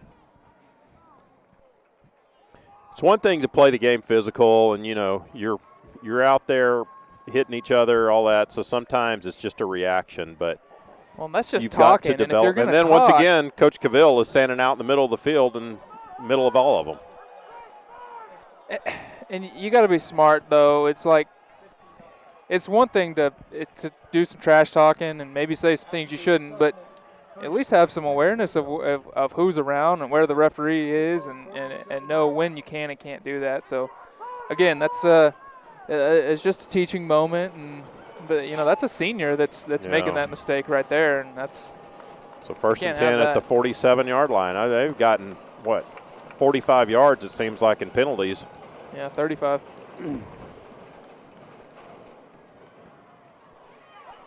Trying to set up that screen on the right side again. Good job by the Hippos to break it up. I'm intrigued with Kwame Cavill and how every time there's a penalty, he's out in the middle of the football field. I just never seen that before. No, I haven't either. 2nd down and 5, 4:20 to go in the ball game. Hutto leads at 35-21. Snap back, Reyna throwing left side screen. Okay. Oh, it should have been a hold over here on the left side. It was a hold right in front of this line judge. Boy, the coaches are wearing him out. I don't know how you missed that. I don't know what he's looking for. Yeah. How in the world can you not call the holding right there? Anthony Martinez, he had his back turned to the play because he was getting held so bad, and that referee's just looking right at it. Yeah, they've missed that one on that screen several times. Yeah. It's amazing. That long run, they missed it. 2 of them. Yeah. 1st and 10, ball at the 35-yard line. 4:14 to go in the ball game. Reyna with the handoff. Nice tackle by the Hippos. There. Looked like Zane Bolding. Zane. Yeah. Zane got the penetration and Junior Torres came and cleaned it up. Boy, he's having himself a drive.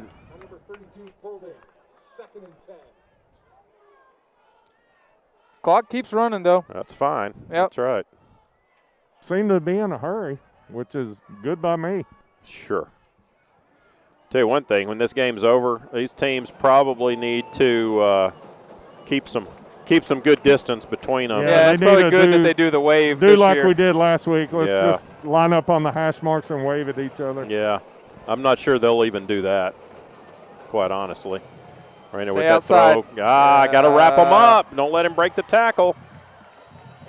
Number 5, Xavier Williams, breaks about 3 tackles on that screen down the left sideline. Takes it to the 20-yard line. And again, we've been doing such a good job this half, especially from the corner position, of keeping everything inside and making the tackles, but more importantly, keeping everything inside. And that time, Anthony Martinez got caught cheating a little bit and just tried to push him outside. You don't have help out there. That's why you want to shove those guys back inside. 1st and 10, 3:21 to go. Ball at the 20-yard line. Reyna with the handoff, running to the right side. Martinez wrapped up. Yeah. Might have lost a yard on that. That play one. was blown up early by number 35, Braylon Davis. That was he shot through and he was right in that running gap and forced that cutback, and we were able to tackle him for a loss. So Laster on the carry. I thought it was Martinez, number 10. Boy, Laster is thick too, isn't he? They're all big. Now the Hippos, I think. No, that was a timeout. Waco timeout. Waco timeout. Yeah, I don't know what's in the water in Waco, or maybe it's Dr. Pepper. I don't know, but they got some big boys. Yes, they do. I'd like to know what their O-line averages. Well, no, that was a Hippo timeout.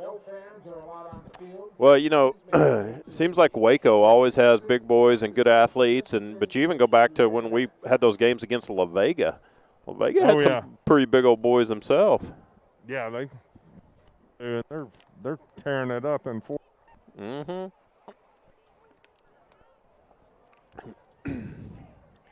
So 3:03 to go. Did we ever get a Weiss score?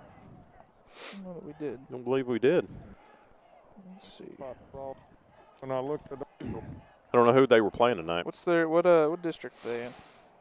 5A. Yeah, 5A. So what? Probably 12 or something like that. LBJ up on Manor 35-19. Wow. So where Chooks' brother getting some interest from SMU. Yeah, I saw that. Yeah, it's going to be a he'll go somewhere. He's Oh, yeah. He's a little bigger than Chooks, and boy, he can burn it. Here we go. Second down and 11 for the Lions. 3:03 to go in the ball game. Hippos leading 35-21. Put a man in motion. That's Laster. Reyna looking to throw to him. He's got all day. Now throws to the right side. Well and played. Buried by a Hippo after the catch was number 2, Joseph Guerrera. Had 10 seconds to stay there. Yeah, it was excellent coverage in the secondary. Woo. Just not getting any pressure. Van's in a thriller, 42-42 against Rudder. Oh, with 2 minutes to go in the third quarter, if that's accurate. Sometimes people play games with some of those. Probably only in the third quarter if they scored 84 points already. Yeah. It's going to be a late night getting back. Third down and 3 for the Lions. He was going in motion still, Yeah, he going was heading forward. up the field. Yeah, he was. Aren't we getting Reyna. nobody? We're getting a hold call. Yeah. Hit as he throws the ball, flag flies. But I tell you what, that the guy that was in motion on the left side was playing Canadian football. Yes, he was. He turned it upfield. So I'm sure you take this. It would be 4th and 3, but I think you'd probably take the penalty, right, and move them back 10. Make it 3rd and 13. 2:11 to go. Boy, I think that's the first penalty that they've had called on them, and seems like it. Seems like certainly this drive. Yeah. They've caused a lot of them. They have caused a lot. Just hadn't had them called on them. Comes at an opportune time for the Hippo defense. 2:11 to go in the ball game. Hutto leading 35-21. Lions now will have it 3rd and 13. Ball at the 23. They need the 10. Yeah, let's get a good stop. Get a couple of stops here and end this thing. Hippo fans making some noise. Snap back to Reyna. Looking left, throwing left corner. And it's knocked away by the Hippos. Also, yeah, I think kind it of was out going of to be out of bounds. bounds, but we had Good two coverage. guys there. Yeah, good coverage. Not a great throw. And well, Reyna just kept waiting, hoping his guy was going to break open. But what that did is gave the Hippos defenders time to close. yeah, it's probably your ball game here. Yeah, 4th down and 3, right, 4th down and 13 right here. Ball at the 23. If you're the Lions, you're down by 14, and if you don't convert here, Hippos are going to get the ball and pretty much be able to run the clock out. Well, they still do have all three timeouts, so That's we'll true. have to get a first. That's true, and I learned last week, it ain't over till it's over. Don't count your Yeah, chickens. and it's kind of been interesting Referring that to Texas Tech and Texas. They really hadn't been in much of a hurry up during this drive and have burned a lot of time. Now they just use one of their timeouts. Yeah, kind of interesting. But trying to figure out. Hey, I guess they figured if you got them, you better use them. You better use it here. It's probably doesn't lost. come at a more critical time than 4th and 13 with 2 minutes to go, and you're down by 14 points. Talk about a perfect night on the football field. Boy, the weather and look at that moon up there is pretty neat. Yeah, to it's look kind of at. fun. Look at that moon over there on the other side. Moon's been nice the last Yeah, few nights. our little box here we like this. Yeah, like we would have done this a long time ago. It's great on a night like this. On a beautiful fall night. We'll see in about a month. That's what Ryan said. Our Black Friday game against Cedar Ridge might be chilly. Yeah. Hey, we'll put We'll some. put the curtains up and we'll that's get some right. heaters going in here. We'll be toasty. We'll be roasting marshmallows in here.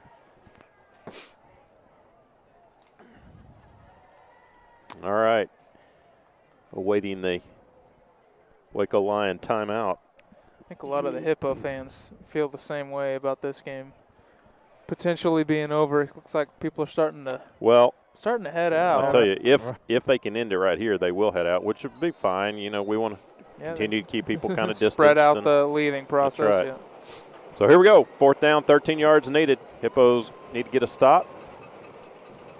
Snap back to Reyna, looking right side is nice. tipped away. Boy, in and out of his Boy, hands. I tell you.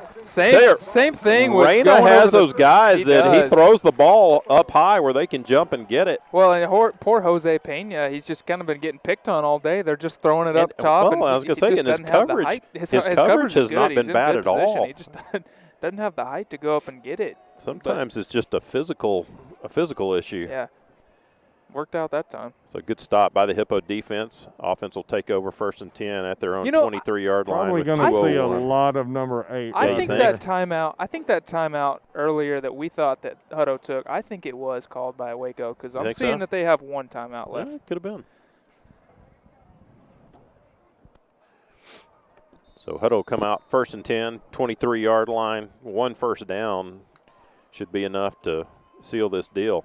Here comes Kyron Miller carrying around the edge, 25, 30-yard line, and brought down at about the 33. Going to be really close to a first down. Yeah, right before that 4th down play, I saw Coach Smith, the running back coach, and Coach talking, securing that ball. Yeah. Yep. Secure the ball, stay in bounds. Yep. Well, kind of the best thing right there, you get 9 yards, so it's 2nd down and 1. So if you can, assuming that you get you a first down here. If they only had one timeout left, right. a first down would have done it too. Hey, it's like that Tech UT game last week. If the Tech running back doesn't run 75 yards, if he just falls down at the 10, the touchdown was the best thing that could have happened to UT. At this point, the best thing that could happen is just forget about that game. I can't. Handoff. Not going to get the first down. Brought down back at the 25. They're going to get forward progress to the 31, but still going to be short. 1 minute to play inside of a minute. Waco uses their last timeout. They used it with about 1:07 left, so I wouldn't be surprised if they add about 10 seconds back. Oh, because now they're 0. Yeah. Yeah, minute 4. We hadn't talked about it. Kind of missing a few kids tonight. Jalen Banks kind of went down with the knee last week, and then Damian Jones is in street clothes tonight, and I think he's got a little hamstring issue. So 17, Jones should be back next week, and he brings some speed to the field that we could use. Yeah, it helps open up the playbook a little more, and just another weapon and playmaker to get the ball to.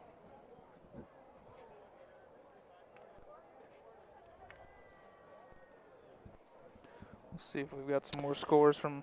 So will Hippos kick into district play next week? Not starting with an easy one, Bryce. No. Tell you what, Westwood. They played Lake Travis last night. Yeah, and Lake Travis beat them really good, but Westwood's going to be, they've got a quarterback in R.J. Martinez that he can throw it, he can run it, and, they're going to be, it's going to be a score fest, I think. Yeah. 3rd down, Hippos need about 1.5 yards. Handoff to Kyron Miller, running to the right side. It's got plenty, 35-40. There you go, good job. Near the 45-yard line, and that will do it. Oh, what a second half by the Hippos, huh? Oh, my gosh, yeah. What just a 180 on everything that we've seen. Yeah, just Coach's show Monday will be very interesting to talk to Brad and just see what exactly transpired at halftime. It's like there was just a switch that was flipped. Yeah. And things started to click. Guys started figuring things out, and it's amazing what could happen. Boy, what I think we'll good go time too. Victory formation here, I believe. Yep. Let's see if Grayson just takes the knee. 30 seconds to play. Look, offsides. No call, but Grayson take the knee. Hippos will come to the sidelines, and that should be it as the clock ticks down. 20 seconds to go, and the Hippos are going to come away with a 35-21 win to go to 1-1 on the year. And Coach Cavill getting his players off the field, and like we said, probably the best thing's going to be just separate both teams and each go their own way. This little lineup wave at each other. Yeah, exactly. Hey, we're good. Let's go. Bryce, I don't know if you were listening to the coach's show and what what Brad said about that on Monday. It was interesting because I asked him, I said, my opinion, I was like, well, that's kind of silly. These guys, they knock each other's heads off for an hour and, exchange sweat and everything else, and then you can't shake hands at the end of the game. But Brad's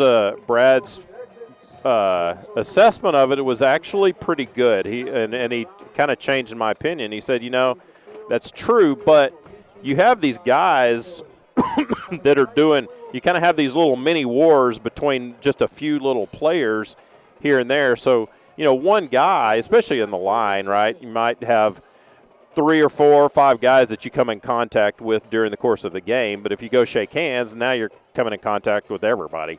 So kind of makes some sense, I guess. Yeah, it changed my mind too. I was, as he was saying, you know what, that actually makes sense. That's the first explanation, one of the first explanations of some. I think it's just the understood. line up and little wave that kind of got me. Yeah, no, that's stupid. I just leave the field. Yeah.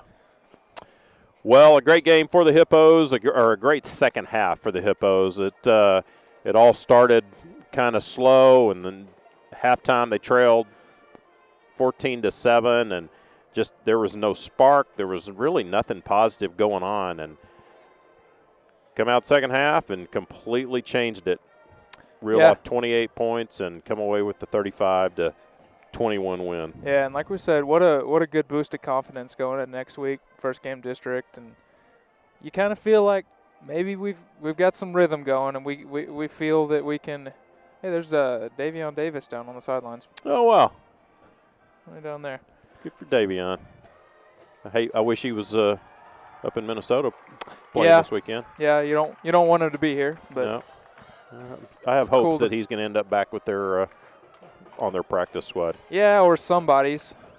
You got to think he'll get picked up by somebody. Right. Well, a great win for the Hippos. Didn't start off well, but they turned it around. It'll be fun to talk to Brad Monday night at the coaches show and just see exactly what happened and what they learned from this game, what they learned last game, what they learned from this one, and as we move into district play next Friday at Westwood, it'll be a whole different level. It's 6A football for the Hippos. Yep. Beginning next this next was 6A Friday night. Football. It was.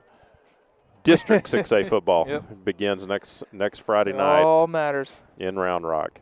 The second season. Absolutely. Well, for Bryce Doggett down on the sidelines, Ryan Robinson doing the color, Gage Bowles doing the engineering.